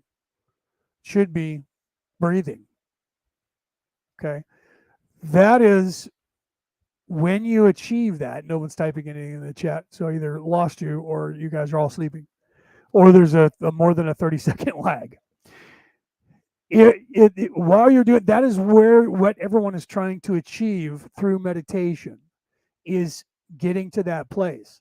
When you were in that place and you were only thinking about your breath, and you were just experiencing your breath, inhaling, exhaling, You're not thinking. At that point, I pulled your vibration up out of the way, above the reach of your thinking mind, which is not you. The thinking mind is just this pile of goo that's in your head, and your ego. They can't reach you there. That is the place your ego is trying to keep you from achieving, is that consciousness. Your mind is just doing its job. Your mind is a construct, it's in charge of the pain body. So it's supposed to interpret whatever it is that you're thinking of. So when you create the thought in your consciousness outside of the thinking mind, it's the entire concept happens all instantaneously. Then the mind gets a hold of that and reorganizes it into the vocabulary of whatever language that you're going to say it out loud in, or whatever language you were taught as your first language, and that's what you would be thinking in your head. Okay. Or whatever language of, like, say you grew up in Mexico but you live in America now and you primarily speak American English, then you start thinking with American English because you get used to doing that. You know what I mean? That's what people do.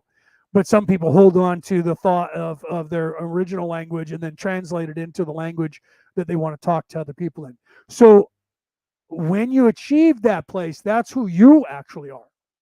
This is what Ra is referring to here, in that balance and getting to that higher self, or the other mind, not the mind but the other mind, and then the extension of that being the hive mind. Okay, so that is who you are. You're not the thinking mind. And most people are associated with the thinking mind and they think that's who they are. I think, therefore I am. That's another misnomer. That's another one of those sayings that is designed to keep you locked into this matrix. I think, therefore I am. Right? That was a philosopher 4,000 years ago who thought that up. Well, that was, for that time, that was very advanced.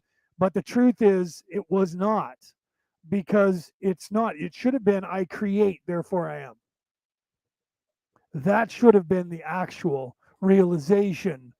That should have been the epiphany. But to say that back then, no one would have gotten it. So to say, I think, therefore I am, that is in reference to I'm thinking. So literally, that was someone who said that was here for the first time, and that description of being here for the first time would resonate with everybody that's here, because this is where you are for the first time self-aware. So I think, therefore I am, works on that child scale for children. Pardon me. I have phlegm. I should mute my microphone and clear that. Hold on a second. Sorry, I apologize for that. So that works for the child's mind. If you're past that childlike mind and you're already into your adolescence and you're starting to understand or understand what the ego is and what's happening, you know that no longer resonates with you, because I think is a construct of this human flesh, of this corporeal body. What's happening and you should start achieving that, and the realization of that creational conceptual thought, which is above the thinking mind. And that is separate from the mind and separate from the ego. And that's what the ego is trying to keep you from doing at all cost. And all the external egos that are programs and pre-programs that are programming us by these things like I think, therefore I am, or as above, so below, as without, so within. All of that is designed so that you look to a higher source for your place in the universe. And then someone puts themselves in that position and says, I am your teacher. Luke, I am your father. Listen to me, I am the master. That's because they want to keep you here. And the only way they can do that is to program your mind into believing that this 3D reality, and when I say 3D reality, I'm talking about this density, this place, not your spiritual 3D mind. That's one of the biggest problems that people have, is that, again, in science, they tell you dimension is a place in the, so the third dimension is this reality, and that in and of itself is a lie. It is a simple understanding that the scientists have come up with to explain, and it's wrong. It's like when you ask them what is gravity, they have no idea, and they'll say, well, it's because the center of the earth must be. They don't know. This is a theory. It's copper. They don't know that because they've never taken a core sample. No one's ever drilled down to the core of this planet to find out if it's made of something that is generating electricity because it's being spinning, and that's creating this magnetic field on the earth, and it keeps us here. And if the planet stopped turning, we'd float away. Well, that part's true, but it's not that cause that they're saying. The effect they have is right in their theory, but the cause of the theory is wrong. But they won't admit it unless they do, and then they'll actually be honest with you and say, we don't know what gravity is, right? And that's because they're not spiritual and they can't know what gravity is because they're only looking at tangible things, taste, smell, perception. I see it, I can feel it, I can read it, I can therefore track it. Therefore, it is real. Anything beyond that is not real. And that is literally cutting off 75% of the known universe and the unknown universe. Okay. So because of doing that and trying to say everything has an explanation, and the explanation has to have something to do with our senses, that limits your possible understanding of the universe itself. And because of that, you will never figure out the universe. Can't do it. Because the truth is, the universe was created by an alien, because God was not indigenous to this planet. God created this planet, whatever you call that creation figure. So therefore, that creator in and of itself is not from here. Okay, so therefore, that creator created this reality. So how could this reality be the know-all, end-all, be-all of what there is in the universe? It can't, because it's not. Because it was created from something that was here before that. Okay, that's part of the law of one. That's part of the understanding. This is the infinite reality that they were talking about here. That infinite wisdom, that infinite, the infinity. That's the part that is the hardest for most people to take the leap of. Okay, is that infinite part. And a lot of people did it through drugs. Now, this is where we're coming back around to the LSD, the ayahuasca, the DMT, THC, other hallucinogens as well. And the trip that everybody was getting, they want to tell you, is just drug induced, because they don't want you thinking for yourself and trying to interpret and then having an epiphany of any kind. They can't, because they can't explain it away. So they just say, well, that's drug induced, so therefore it's wrong. Right? Well, the problem with that, here's the problem. The problem with that is people are now achieving that without those hallucinogenic drugs and having the same thing and experience. So they're having a hard time now, because now they're going, well, you're delusional because you used to do those drugs. Yeah, that's it. Well, what about all those people that never, ever, ever in their lives did any of those drugs, yet they're having the same kind of experience? Well, that's just a mass psychosis. That's how they explain everything away. There is no definitive proof. As soon as they tell you that, as soon as they say those words, everything that comes next is a lie. That is we have to try and explain that away, and we have no way of explaining that away. So there is no definitive proof. There's no way of knowing whether or not that's true. And all of this could just be the ego. That's when all of a sudden they get spiritual. All of this just could be being made up in your mind. And of course, they're referring to the ego now. And you're just trying to have delusions of grandeur, and it's just your ego tripping. And so that's what it is. And all of a sudden they become super spiritual, right? Without talking about saviors, the other half. They only talk about the negative side of everything and anything, because they have no creation, because they don't believe in any kind of creation. They don't believe in any kind of afterlife or power that there is. And some of these people have to lie because they are spiritual, but they're in that world, and they can't talk about their personal beliefs and spirituality because they'll have all their money and funding taken from them.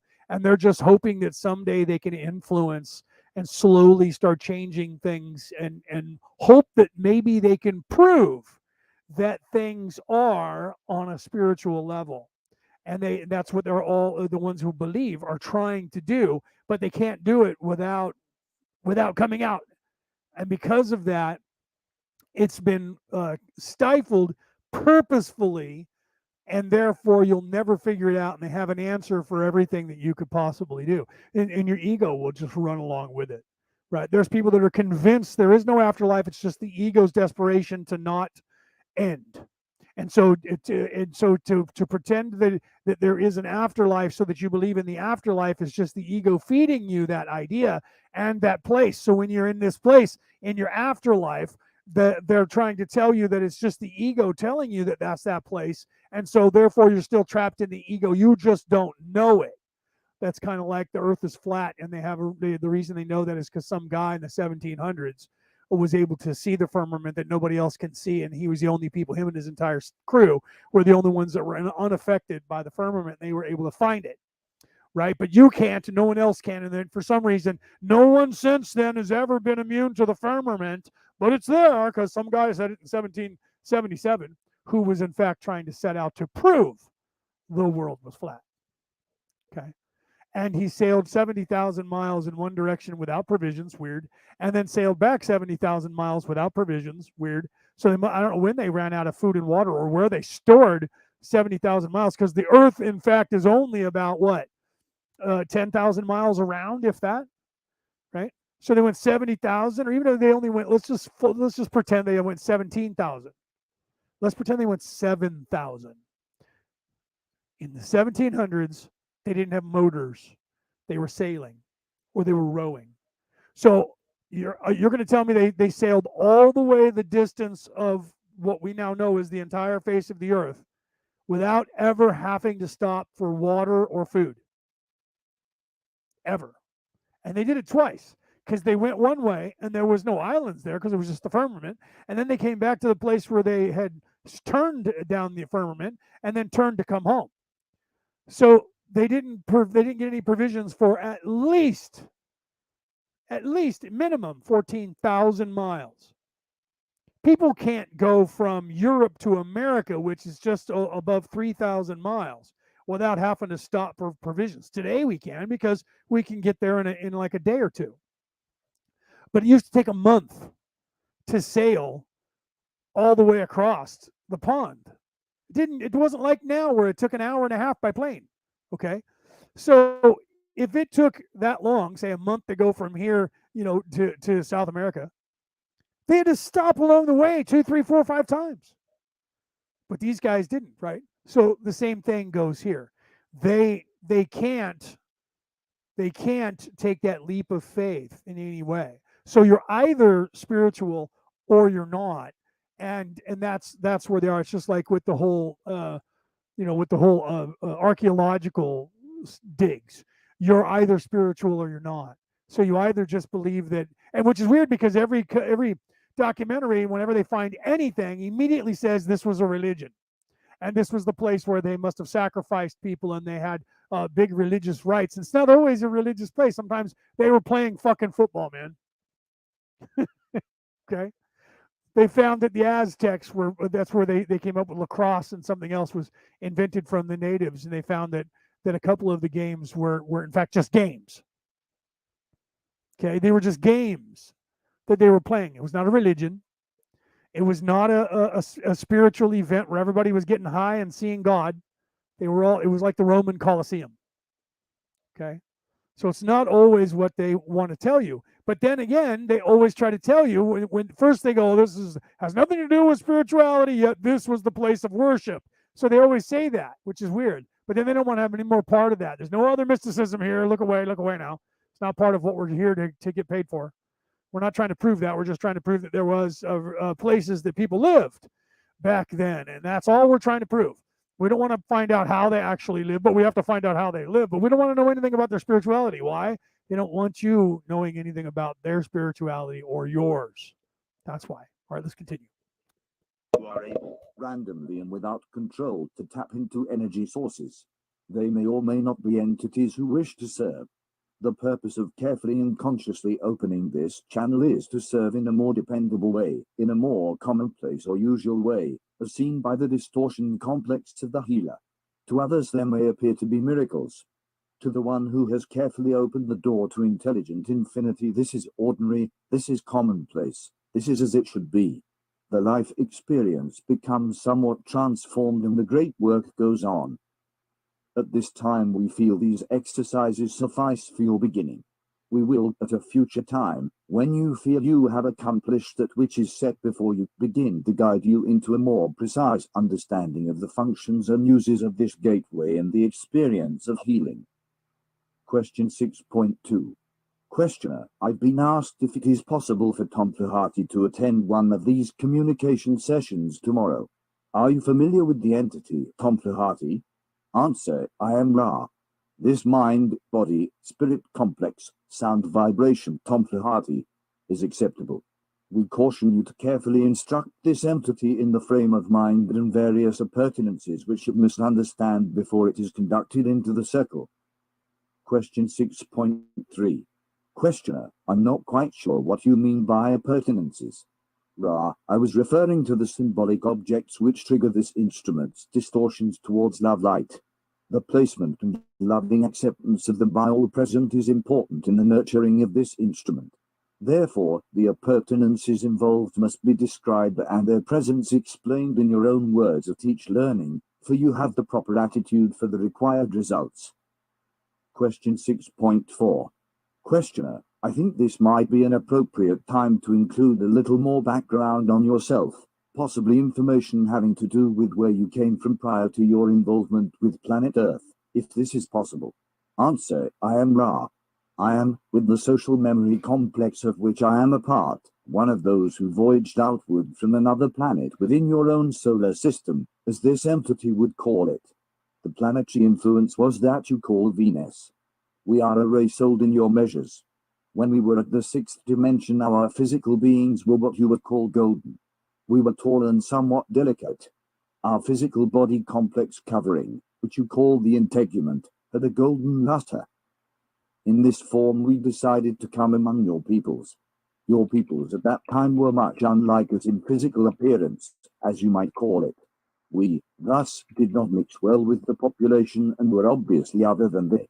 Thus, our visit was relatively short, for we found ourselves in the hypocritical position of being acclaimed as other than your other selves. This was the time during which we built the structures in which you show interest. Question 6.5. Question, how did you journey from Venus to this planet? Okay, I'm going to stop there really quickly. One, I wanted to say welcome, Celeste, right? It never gets old, right? So, Ra is literally talking about when they were here and built the pyramids, and they saw themselves in a position to where the people that were here were seeing them as gods. That's what he was talking about. Okay, so that's where the sun god Ra comes into play in the pantheon that we now have as the Egyptian pantheon. Okay, and and they did introduce the law of one, the idea of one true creator of the universe, a monotheistic, male, female, androgynous creator. And the Hebrews then adopted that as well, because they as well had the prophets telling them that. And when Jesus got here, Jesus was trying to say the same thing. And those are why all those books were taken out of the canon, out of the Bible, because they couldn't have you believing that. They were okay with you believing Jesus was God, the Father, the Son, the Holy Spirit, in nomine Patri of Filii Spiritus Sancti, which literally translates to in the name of the Father and of the Son and of the Holy Spirit. That Trinity they were okay with. That's what they wanted to paint. They wanted Jesus to become God himself, even though Jesus was in fact just the Savior character. It doesn't matter. It's okay to venerate. Like there is only one God and Muhammad is the prophet. It's okay to take Muhammad and raise Muhammad too, because Muhammad was that same Savior character, that hero with 1,000 faces that Joseph Campbell talked about in his book. Okay, so I'm going to stop here because then they're going to get more into other details. So I want to cover this again. So I want to go back one question next week and play that again and then go forward, because this is they start to change what they're talking about here, and then they move past that. So you'll hear that again next week. But like I said, next week I won't be using Muffy Mouse anymore, or Muffy Moose anymore, because they monetized, and I don't want to offend them by not playing their commercials. So now that they're playing commercials, I will be taking the book myself, putting it on my own program, and you'll hear a female voice, which is rightly so, because it is in fact Carla Rutger, who is in fact channeling Ra. So the questions and the answers will be asked by a female voice.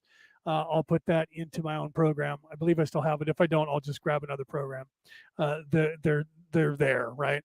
So yeah. So the Trinity, Celeste says the Holy Trinity is in so many cultures. Yeah, and they've tried to corrupt all of the religions and push them all into one basket. Anyways, throughout time, that's why if you look at all of the creations stories of every single religion, they're all the same. They just change by either a male dominated or a female dominated god, or a dual gods, like you have in the Bohemian religion of the Vikings. You have Odin and Freyr being the male and female equal god goddess, and then if you look at the Celts, the Irish, they come down to where it's weird, because the everyone attributes the Green Man and Pan to the Greeks, which is weird, because the Greeks and the Romans have the same god structure with Zeus and Apollo, and that there wasn't much difference in their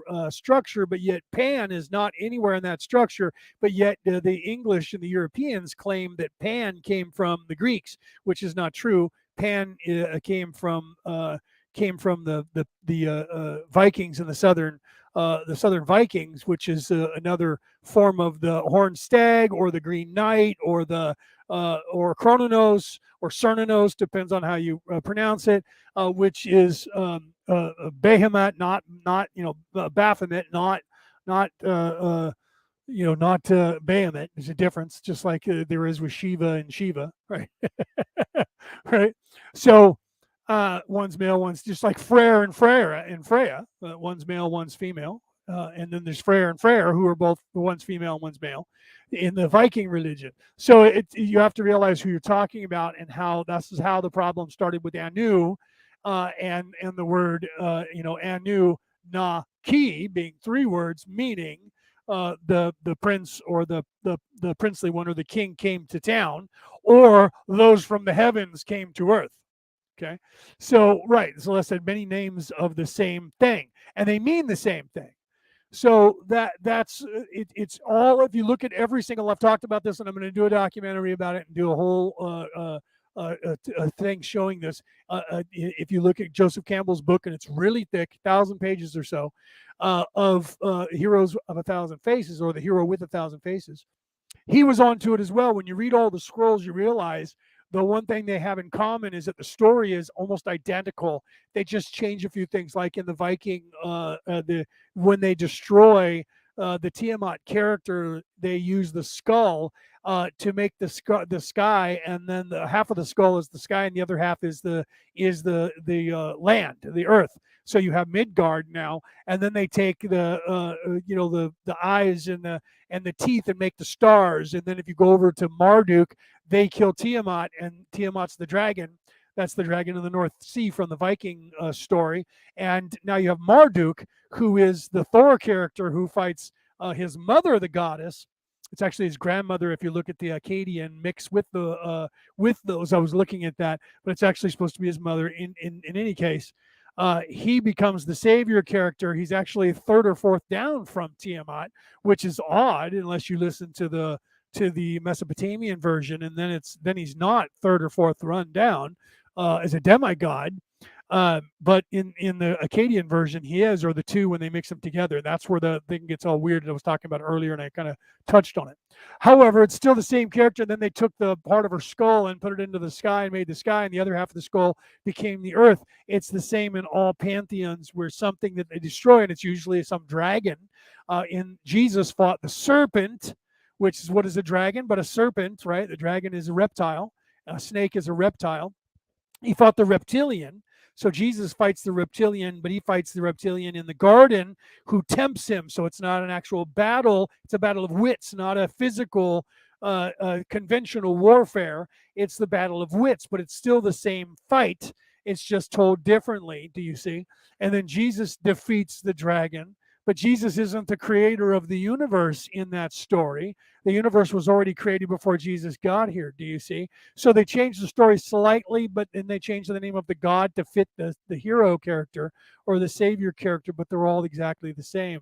And the story just changes by whether you're selling it to a monotheistic, if you're selling it to the Hebrews, they believed in one true God was a male dominated God because their religion came from the same ideology that was the Romans and the Greeks, right? And the Romans and the Greeks believed that Zeus was the male god who was in control of all the other gods, right? So, and there was no female that was equal. He was the head of the gods, right? And then you have Krishna, right? It's also similar. Ganesh and Shiva is also similar. So when you go further east, you have the same character that did the same saving of the people that defeated either another god, which is what Marduk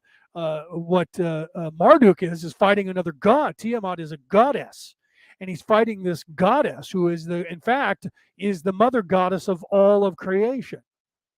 But the father goddess of all creation got pissed off at his three sons who were making too much noise and partying all the time, and he was going to murder his own sons.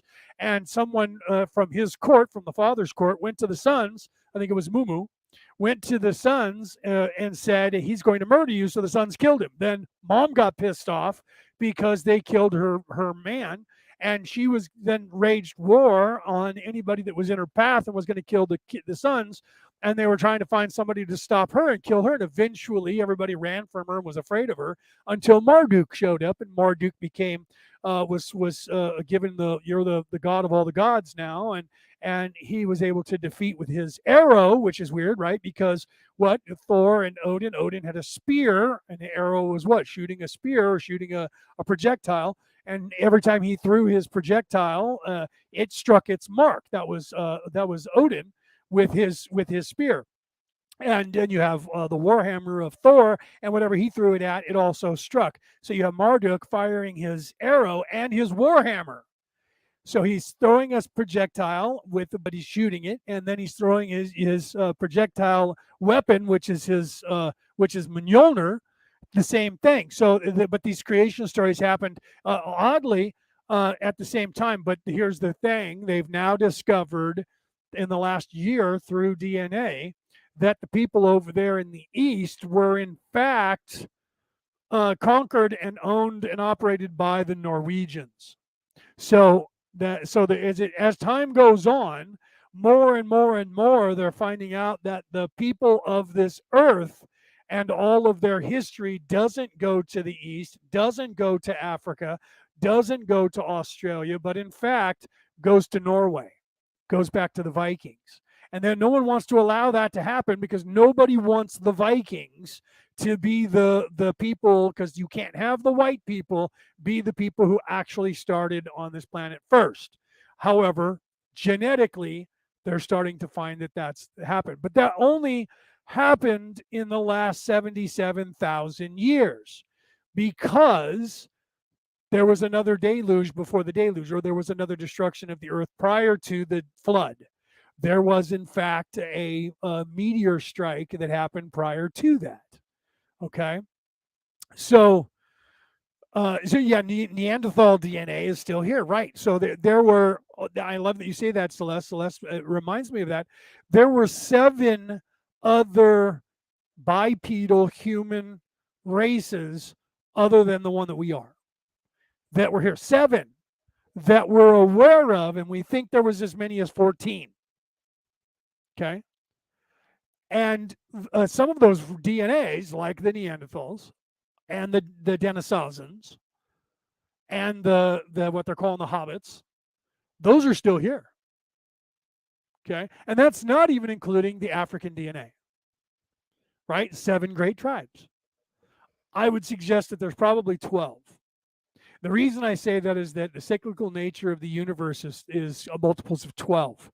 And if you look at, and this is where I referred to early on, if you look at the apocalypse in the Christian Bible, there are 12 churches. No, there's 7 churches. I apologize for that. You're right. The 7 tribes are the 7 churches, and that's the 7 chakras. Right, the 12 is the apostles, and we'll get into that 12 in a minute. But let's stick with the 7 that Celeste brought up. So if you read the Apocalypse and you read the letters to the churches, why are these letters in the church really warning about what's going to happen in the future? No, the churches are the chakras. There are 7 major chakras in your body, starting at the base root, which is the red ray chakra, and then it moves up from there: red, orange, yellow, green, blue, indigo, right? Purple and violet, right? So the indigo being blue, and then purple, and then violet, which is a lighter color with pink. That's the 7 major arcana, the major chakras. So if you read the churches, the letters to the churches, and you look at the chakras, the first letter to the first church is actually esoteric, and it's telling you how to balance that chakra. And then if you read all of the letters in line with the chakras and look at each chakra, the major chakras that go up your spine, the kundalini energy, and the balance of the masculine and feminine, war and peace, or the yin and the yang, right? The masculine warlike energy and the feminine peace-like or loving energy, which is the kundalini energy, which is the balance energy. And you balance your chakras according to the esotericness but directness of the warning in the apocalypse. Then you are actually balancing your chakras, and the apocalypse is actually teaching you how to ascend spiritually. So is the Exodus in the beginning of the Bible. Okay, the Exodus has the same exact number, 7 plagues, as the plagues in the apocalypse. In fact, they're identical. Okay, and those are the tribulations, the time of trouble, the Kali Yuga. Kali is a time, Yuga means troubles, tribulation. Or the other way around, time of troubles, time of tribulation. That's the Ragnarok from the Viking folklore. That is the apocalypse from the Hebrew and Christian faith and Muslim faith. And all of those, what is the apocalypse? We talked about that. What is the revelation? Jesus Christ's revelation, the revelation of Christ. Revelation is what? The epiphany of thought, a revelation of your mind, revelation of your soul. Do you see? It's esoteric. It's there if you have the eyes to see and the ears to hear and the mind to understand or understand what it is that you're reading. So the Exodus out of Egypt is the exodus of you to your soul, and the exodus to your graduation, your ascension. The burning bush talking to Moses is Moses' third eye opening to the infinite wisdom of the universe. It's your third eye opening to the infinite wisdom and knowledge that there is a creator. Do you see? However, the 10 Commandments were a lie. That was something that was a construct of the Orion Crusaders that Ra talks about, that is corrupting, that is trying to corrupt the churches. And because why? And how do I know that? Well, because the creator of the universe created this scenario for you to experience organically. So therefore, there would not be intervention by said creator to tell you, thou shalt not this, you shalt not that, thou shalt not this or that, because it doesn't matter what you do here. That storyline of the yin and the yang is, what did Simone say? For children. It is a story for children. It's a bedtime story for children. Okay. And with the understanding of that, the understanding of that, is the realization that all of this that's happening is unnecessary, but it is necessary. All of it is necessary. And then if you read from the Bible, what does it say in all of the Bibles? The devil shall reign on earth for a time. That suggests a beginning, a middle, and an end. Okay. So the devil is corruption, chaos. Chaos is the ego. The ego has a beginning, a middle, and an end. Your thinking process is only directly related to your pain body, which is a construct for you to be in and be veiled. That's part of the chaos, and veiling, part of the laws of one, so that you have an organic, not knowing you're the one true creator or a part of the one true creator, to have a mortal life and experience mortality, what it means to literally think that you are mortal and can die and will never exist again. And you're supposed to rise above that after you learn it and fear it, and then rise above that by controlling the ego. And that is everything that Ra has been talking about today that we've played for you, is learning to control the ego and stop listening to the ego, to then become an adolescent, so that would be a teenager, and from that place to become an adult. And once you become an adult, you no longer have need for the ego. The ego just becomes annoying to you, and you just then are pushing the ego back, going, shush, shush, no, no, no, not listening to you. Just like you would not listen to a child that tries to tell you how to deal with something. Like a child who is about 5 to 7 or 4 to 7 years old, giving an adult instructions on how they should react to somebody or something. That's what the ego is. Okay? So once you realize that, the first step in avoiding a trap is knowing of its existence, is to realize the ego has its purpose to teach me. I need it. Without it, I won't learn the way that God, or whatever you want to call your creator, doesn't matter the word. A word is just a word. You can say Allah, you can say, Krishna, you can say Ganesh, you can say Odin, you can say Zeus. None of that's important. That's just a name, it's a concept. Whatever makes you feel comfortable, right?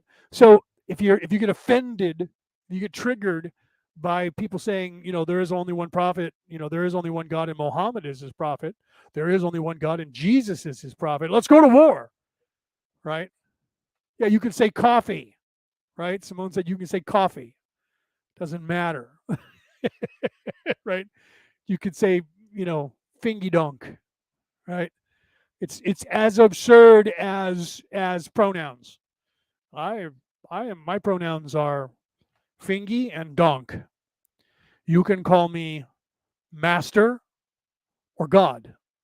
That is the pronouns that I refer to myself as. Right?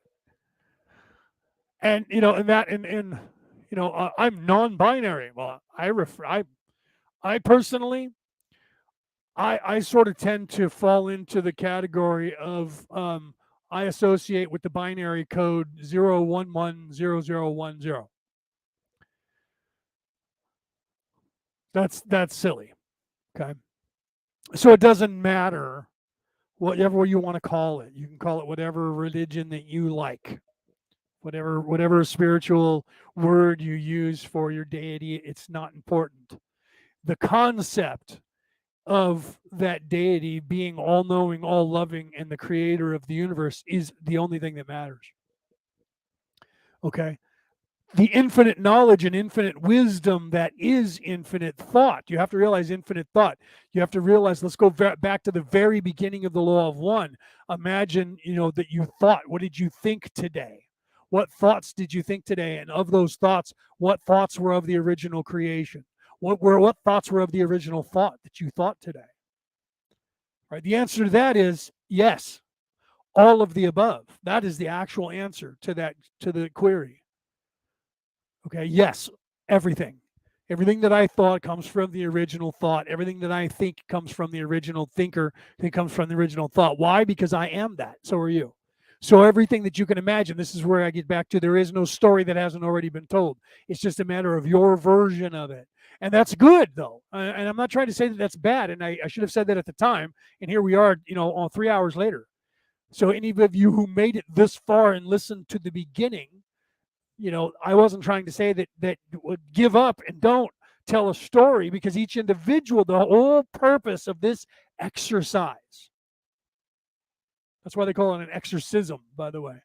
The entire reason for this experience, this exercise, is to experience every possible scenario. And so all of us have been separated. We're all thoughts, a daydream of the one true creator, separated just like you do in your own daydream. When you're daydreaming, you're doing the same thing that the creator did when the creator created all of the known universe and all of the people in it. You create a little universe in your mind and a scenario in your mind. And in that little scenario, you have something that you have happening in there. Those people are real in there, in your mind. You don't think that they're not. Where do they go when you're done thinking about them? Do they continue because you created a little pocket universe? Do you ever come back to your daydream that you had before? And when you do you pick it up right where you left off, like you're writing a story? Or do you then go, I wonder where they would be? And then you pick up where they are now and then have to learn what happened to them since the last time you checked in with them. Think about that. That'll blow your fucking mind just going down that road. Okay. So we are separate, and we think we're separated from the one true creator as an individual. That's what we're supposed to think here. We're veiled so that we don't remember, but on some level, on a higher level, we know that that's not true. We know that we are the one. That's why when the Andromedans, who are in fact in the 8th, right, in a higher dimension than ours, not quite 8th, but even the vibration that is here, they've already gotten their society past the understanding or understanding of this yin and yang. They're already past that. So they're like, why are you pretending that you're asleep? Why are you pretending that you don't know who you are? They have a hard time with that. Why? Because they don't remember that that's what they were doing there. And yes, Celeste says, we're here to show love. Well, we're here to learn it. That's the next lesson. The 5th, when you go to the 5th the dimension or density, which is everybody thinks we're just going to try. I'm already in the 5th, going to the 6th. No, you're not. Because if you were, you would be like Jesus. Because Jesus, when he came here, came from the 5th, and he was all about love. So if you're not completely all about love while you're here saying, I'm in the 5th already, I've transformed I've already moved from the 3rd to the 4th, and I'm into the 5th. And usually the confused saying is, well, 3rd dimension was before I was spiritual. So because I'm spiritual, that's 4th dimension. And because I realize there's something more than myself, now I'm in the 5th. That's completely ego. Okay, that's completely ego. Because the 5th dimensional thinking and the lesson of the 5th dimension is in fact love. Wisdom starts in the 4th, or knowledge starts in the 4th, love in the 5th, and wisdom so it's knowledge, love, wisdom in the 6th. Okay? So all of the things that we're cramming for now is the same as our school system when you're going from kindergarten, that's what we call it here in America, pre-regular school, and then the grades, 1 through 12. All of that is giving you a little bit of what you're going to focus more so on in college.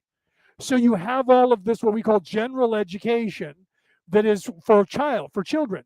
And then when they're adults, then they have prerequisites of certain things that we want them to learn, but then they get to choose what is their major thing they learn about.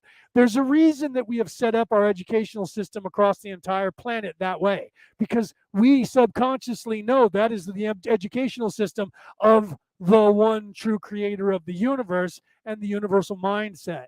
So as children, which is what we are here in this place, you are learning a little bit about everything you're going to focus on when you're in college as an adult. So you're in school for children, and you're supposed to learn what it is that you need to learn to pass the test to leave the 12th grade as an adolescent, a teenager, to then become an adult and go to adult school and learn more about each individual thing that you learned a lot about or a little teeny bit about for the whole first 12 years. There's that 12 number again. Okay. And then you go on further from there and you get to choose the field in which you want to focus. And you can then what? I can become a priest and learn about love. I can become a historian and learn about history, knowledge. I can become a teacher and teach. I can become a doctor and heal, a healer. I can become a mechanic and fix things that need to be fixed that are broken. I can be a creator and create new things. Or on the negative side, I can become a warrior, a soldier in charge of the military, or a businessman in charge of corporations and swashbuckling and taking over and having hostile takeovers of other corporations, or becoming a politician. This is all the negative religion. This is the evil religion that is the anti-religion to religion. You have to realize that all of control, all of anger, all of fear, all of the politics, all of the control of religion, the control of companies, the control of people, the hierarchy that is the caste system is all the spirituality of evil people. That is the spirituality of ego. That is the spirituality of narcissism. That is the spirituality of those who are in service to self. That is the opposite, the yang to the yin or the yin to the yang, depending on which one you see as white and as the dark, to the people that are in service to others. You're one or the other. And if you're confused and you don't know which one you are, it's because you think this is reality and you think that all there is what you see here in front of you and taste, smell, and you don't believe in anything else. And I don't have to, and I don't care, because I'm going to make a fucking $1 million and be rich. Okay. Right? And Celeste says, makes me think of child scriptures for Jesus. How we learned compassion, yet started as ego-driven children. Absolutely. That's the truth of it. Some people don't grow up. They just grow old, right? Or they don't grow up and they don't awaken. Agreed. And I like that you say they don't become woke, because woke is ego. Awaken, someone who is awake, right? Someone who is awake is not woke. That's why Tom McDonald, the rapper, who's a fabulous spiritualist. You guys just don't know that, because if you just listen to his stuff just because he's a thug rapper and he's white, you're badass and I love you for it. But that's not all he's singing about. On the face of it, that's what he's singing about. But if you're actually spiritual and you see the esotericness of what he said, like I said before, look at everything that he's done, but moreover the prophetic words of White Boys with a Z, because he had another song called White Boys that was a different song than White Boys with a Z. White Boys with a Z, if you're just low vibration, you're going to go, oh, wow, he's just giving notice to the world that white people are thug-ass motherfuckers just like the black people. They got them niggas, we got our niggas, right? If that's all you see from that, that's the vibration you're in. It's okay. You kind of get it on a low childlike scale, right? But if you're actually a spiritualist or like myself, a theologian, right, then you see more and you realize the visuals and the other words and the methodical music and sound that he put into that. If you listen to the beat of that is beating at the God vibration, the megahertz, and the methodical rapping is also done that way. So, and then the visuals that his girlfriend, who is in fact a what is her last name? I can't think of her last name right now. She's part of the evil cabal, or at least her family. That's not bad. My family is too, right? I'm an O'Neill, and my bloodline, my DNA, is type O negative, and it comes from that part of the world. So I'm part of, and they wanted to recruit me. They have my entire life. That's not a lie. You can look that shit up, right? Anybody who knows me and knows those stories, they've been trying to recruit me since I was 11, probably before that. It's because my family, right? Look up O'Neill, and I'm not married into O'Neill. I'm an actual bloodline O'Neill with the middle name Edward. It comes from Edward, the Black Prince of Wales, because we're actually Welsh, right? And I know the story of my people. I can tell you what the O'Neill crest means because I've heard the story passed down through generations. And I've met other people with O'Neill and said, "Do you know the story?" And we actually said this. No, and they were like, "Oh my God, you actually know this?" I'm like, "Yeah, it's a true story. Actually, what happened?" So there are those of us. That's why people. I'm going to trigger a bunch of people. I'm going to say that word, Trump, Donald Trump. Donald Trump, is he evil? No, but is he kind of, yeah, because he's a businessman. You can't be a businessman and not be wanting to make money, right? But is he part of the cabal? No, but he is he part of that family? Absolutely, yes, he is. He's part of the families that are the 7 great houses. So am I. Okay. But I'm not that. Neither is he. You don't want to know that because you're following that religion in a way that makes you have a D or an R after your name if you're an American, or the Labor Party, or the what's the other one that they have over there in England, the UK, or England anyway. The Labor Party is the Conservative Party over in the UK. So you'll have an L after your name or whatever the other party is, and then you guys will be triggered. Trigger. Right? And if you're triggered by me saying that, then you're still listening to your ego and you're listening to that religion and you're following the newscasters who are, in fact, cardinals or priests of their religion. Okay? And they have picked a side. Every channel you watch, doesn't matter where you are on the planet, if you're listening to what they call a newscast or a talk show, that newscast or talk show is one or the other religion that is nefariousness. And there's none of those that are any good. Both those are lies, both of those are evil. Okay. They are, in fact, run by narcissistic people in service to self. Right? Yeah, you got Masons. See, I don't have any Masons in my family because I'm a Knight of Columbus. Right. So I have the Knights, but they both go back to the Temple Knights. The Knights of Columbus were made by Temple Knights. The Masons were Temple Knights, right? Once they left Egypt and ended up in the Middle East and working for the Temple Knights, the Masons became Temple Knights, and then they literally were and are descendants of the Templar Knights. Right, they continued on down building all of the works for they were all knighted, but in fact, so you have Masons in your family, they know the same secret stuff that I know that you go through to become, only the Masons have however many levels. The Knights of Columbus only have 4 levels, but the 4th level is as high as a 33-degree Master Mason and above. There is nothing above that. There's just stations in the military. Right, I was an officer, right? I was actually an officer, so I was a higher up than just a knight. I was, even though I was knighted and I have a sir title, I was an officer and had keys and had a job and had things, people at my disposal in the whole nines. And they wanted me to go even higher. My stepfather was, in fact, the grand poobah of the 3rd degree, and he was an officer above me in the 4th degree. And he did that for a while. He had 2 different offices, and I was part of the. I was actually part of the. I was in a sense above that. I wasn't a supreme knight. The Supreme Council, the Supreme Knights, are the ones who oversee the whole 3 million worldwide 3 million knights of Columbus, because we're up at almost at 3 million now. We were at 2 million when I got knighted in 2004, so we're closer to 2.5 to 3 million knights now around the whole world. And I was a part of the team who knighted people.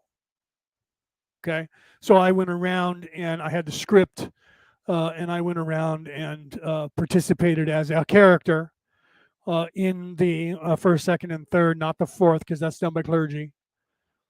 Part of the 3rd is also, but the knighting is literally by one of those people with the pointy hats and the long robes, literally clergy. Right. Okay. So Reese's grandfather was over in Australia, was a Grand Master Mason. Right. That's badass. I'm surprised you're not a 33-degree Master Mason now. I bet you are. You just don't talk about it. I don't know if you are. Maybe you didn't follow in suit. My father was not a knight. My father was excommunicated from the church. So he was not knighted by the church, but he was in fact a Merlin. And that's where I get my heretical Merlin title from. comes from the teachings of my father, who was in fact had that priestly title from the European religion of the Druids. That's one of the reasons why he was excommunicated, because he refused to give up that. But then in the modern day, we just stayed under the radar and never let them know. So I'd go to church, and just like the Knights did, and how they got in trouble with the Masons, how we both got in trouble back in the day in 1199, right? Or actually, it was 1207 when everybody had to go undercover. Your grandfather could tell you about it if he's still alive. You said was, so I'm assuming he might be passed. But the whole purpose was that they knew what was really going on in the universe, because that was what was found by the Temple Knights in Solomon's mines, mind you, Solomon's temple, and below that in the mines was the information. Okay, and that information was that Jesus was in fact a man, and had a wife, and she was pregnant and had children and all of that, and that comes out in Holy Blood, Holy Grail. Which was from a book that was written in the 1800s.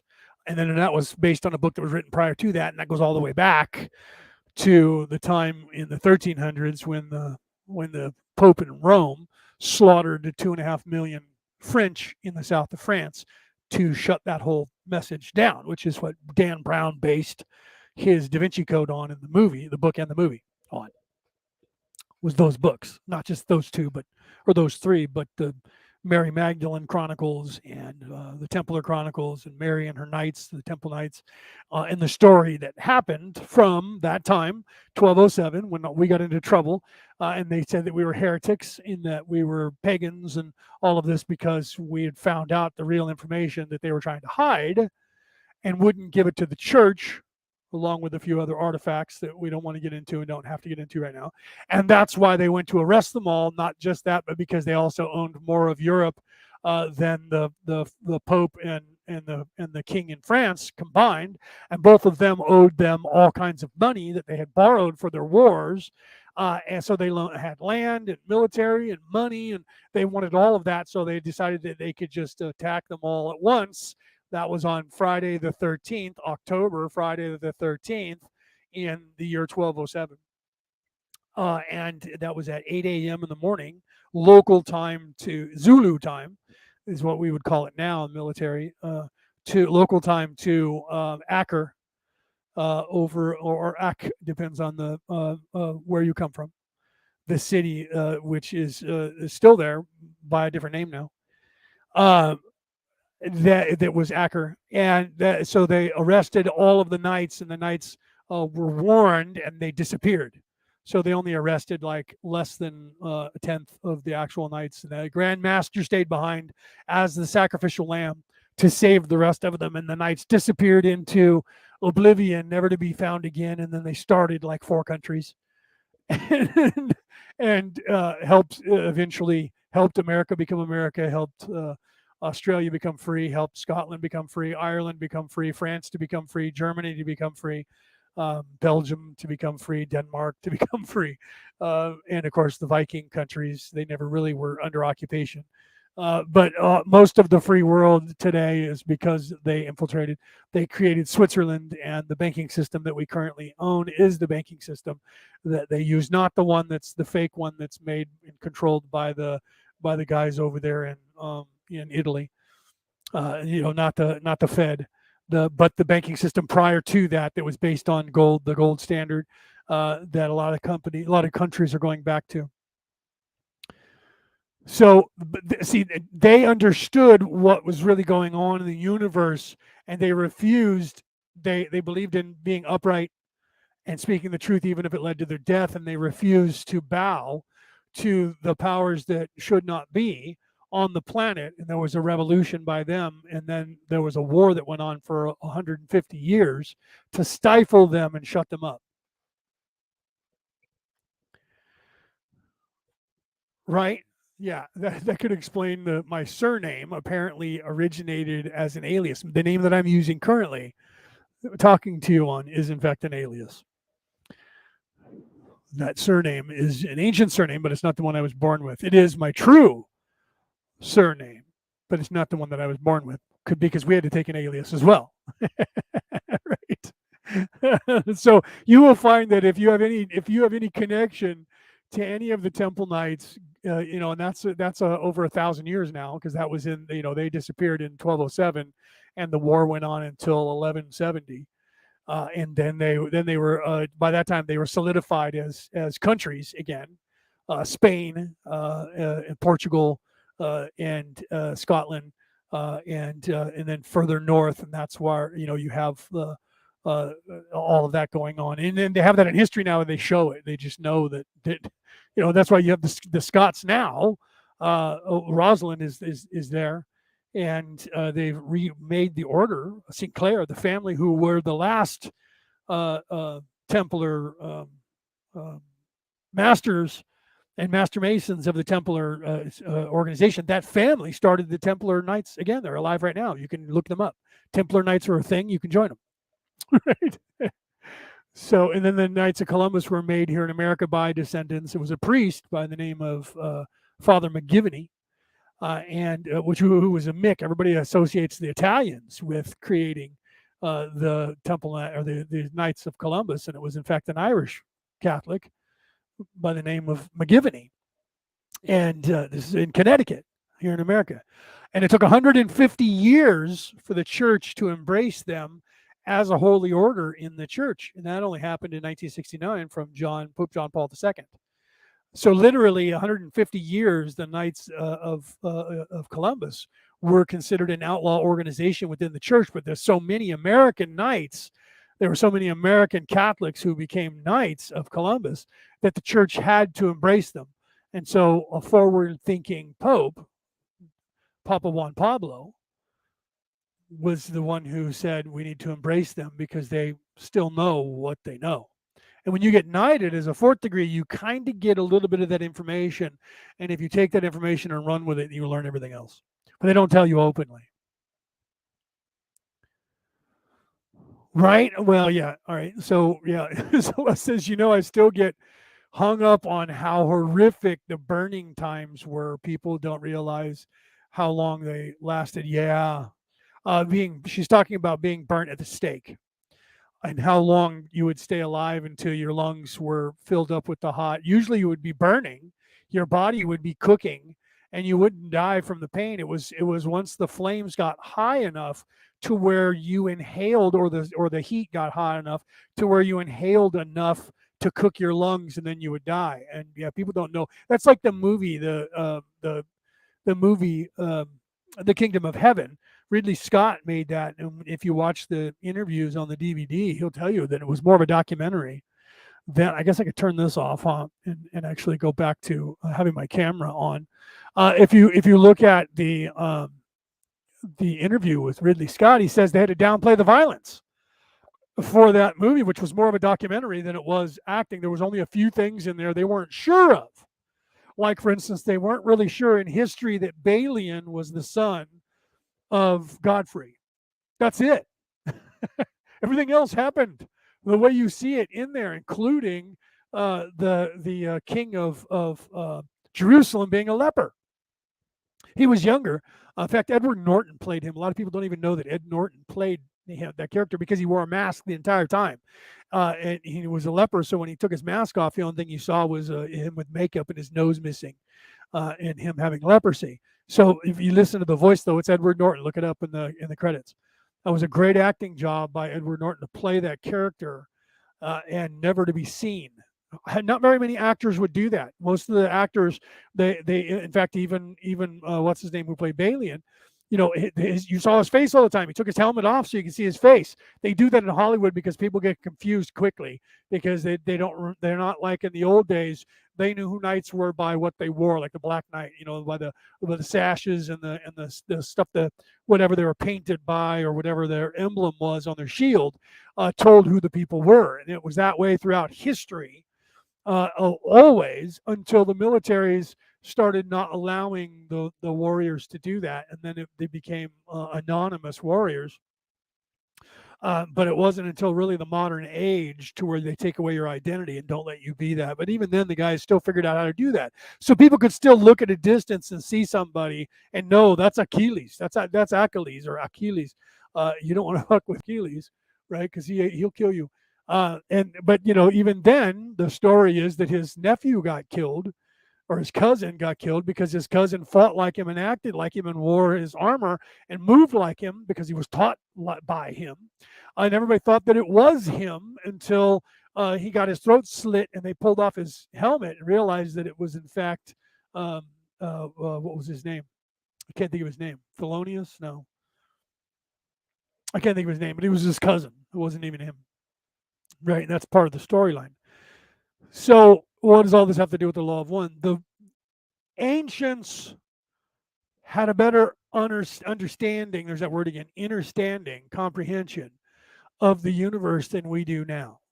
And there's times that are cyclical in nature where large groups of people glean this information and become very spiritual. And then you have kings, popes that murder them to get that thought process away from people, to kill them off so that they know that when they get killed, they recycle and they're born veiled again, and they will then have to wake up again.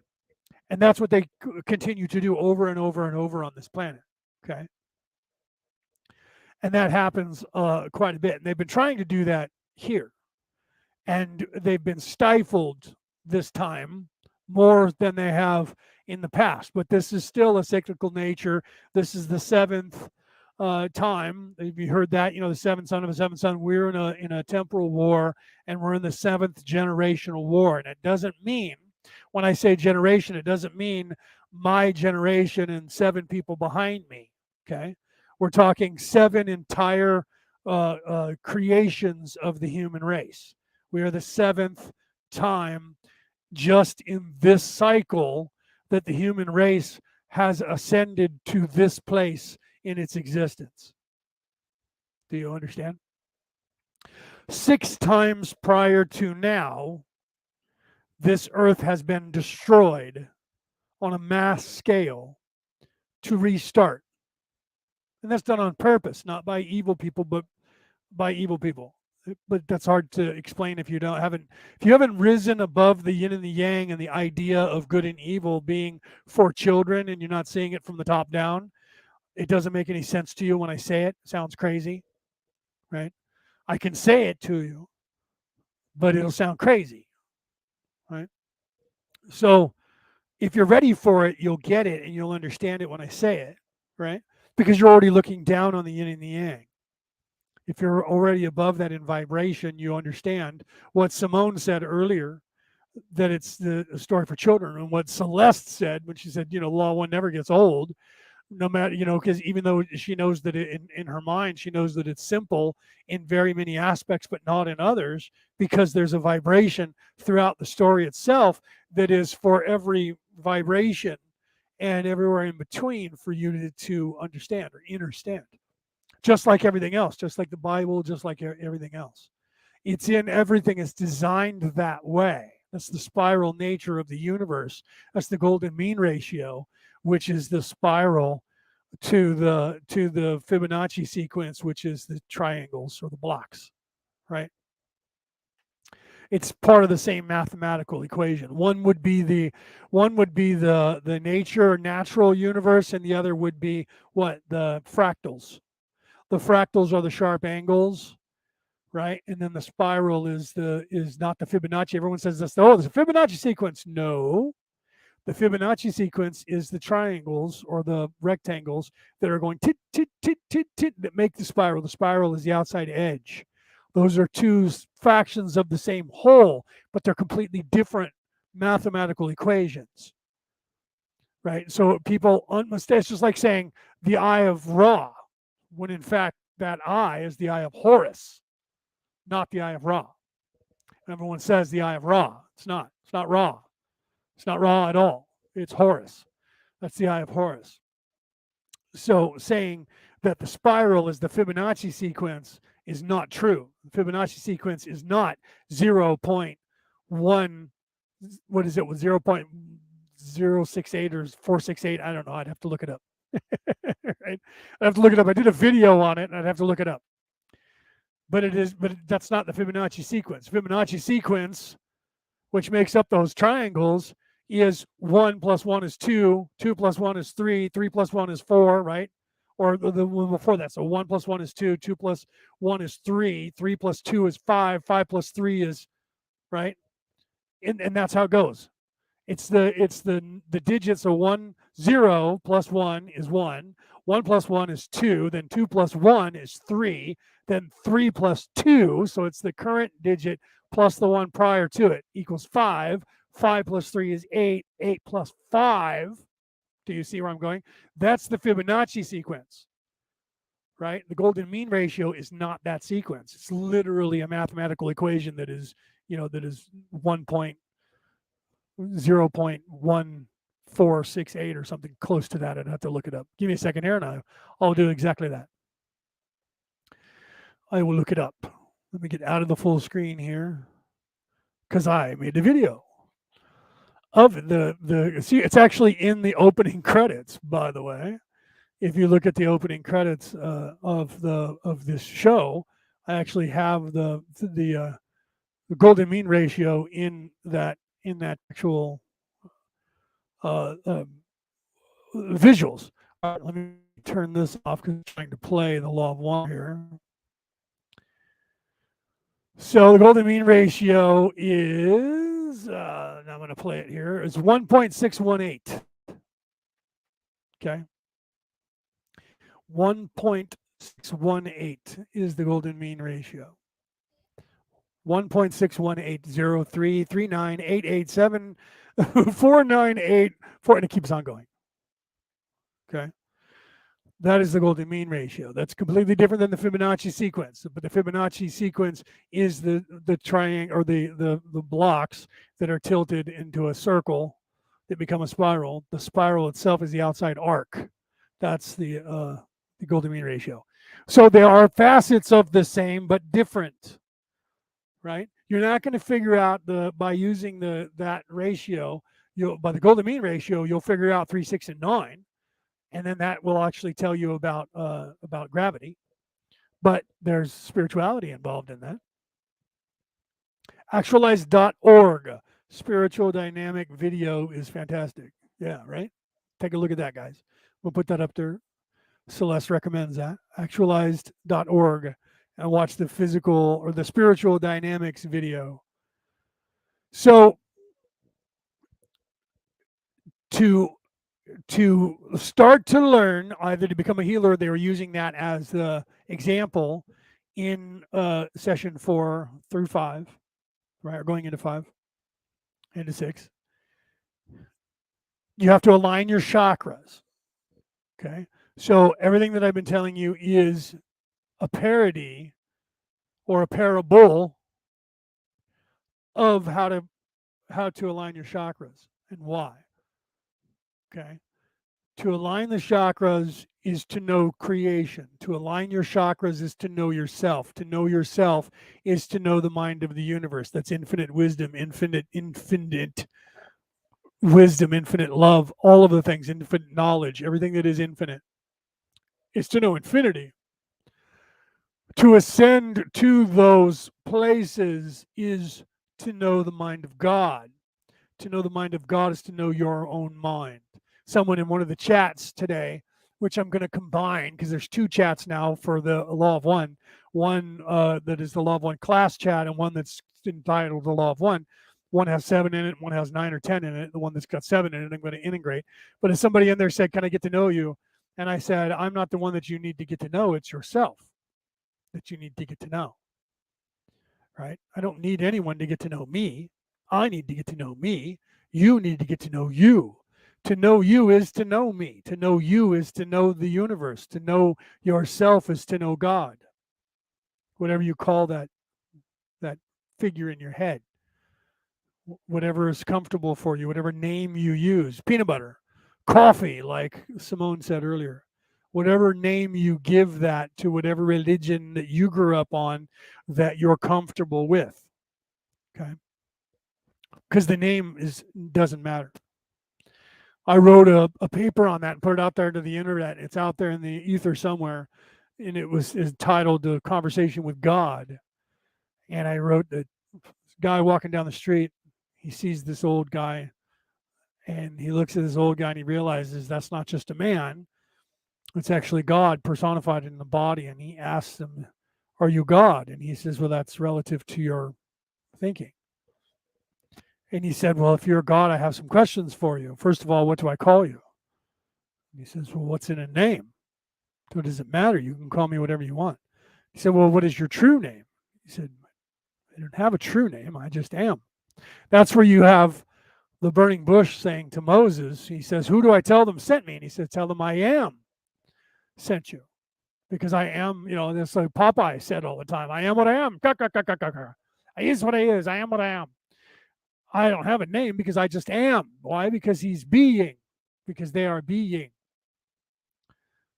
So then he says, "I don't understand." And he says, "Well, look at yourself. What do you call yourself?"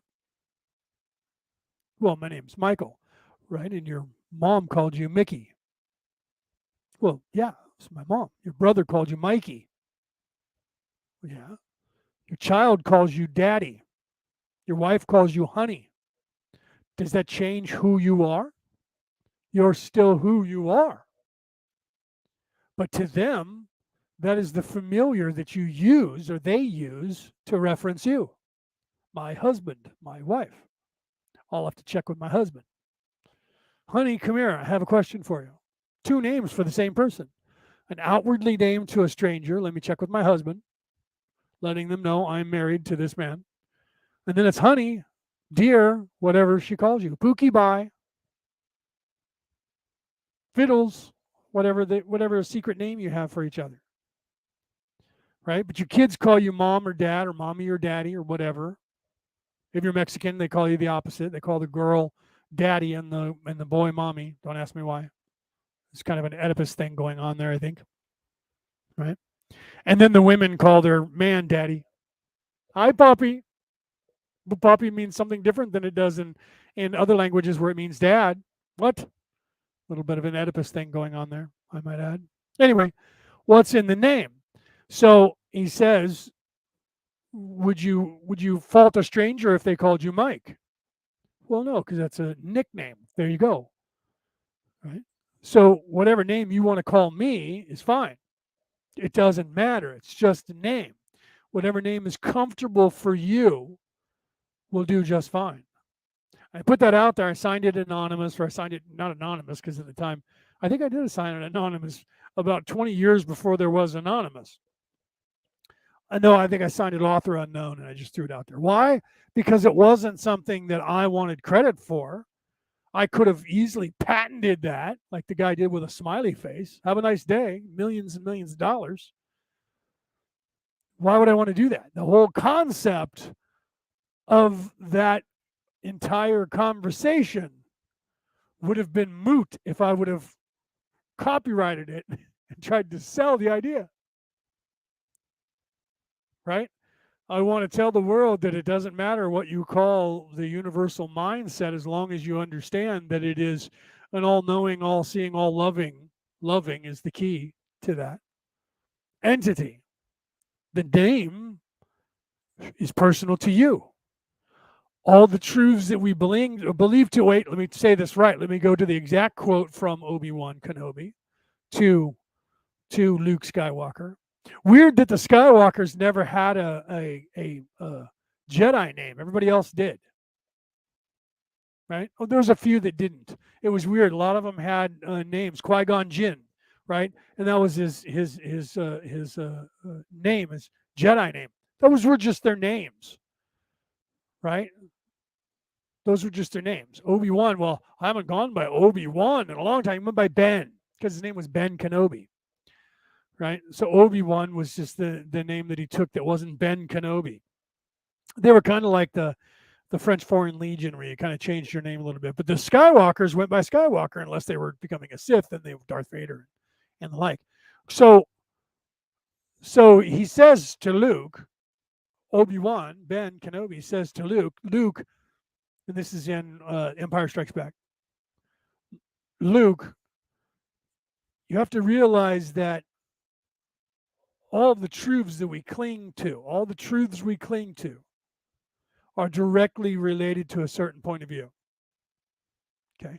And I know that was in a movie, but you need to realize that what was trying to be told to you in these movies, where they weren't trying to sell a religion to you, just like the Tao Te Ching, the Book of the Way, and the Buddha. Neither one of those philosophies were supposed to be religions, just like Jesus wasn't trying to teach a religion.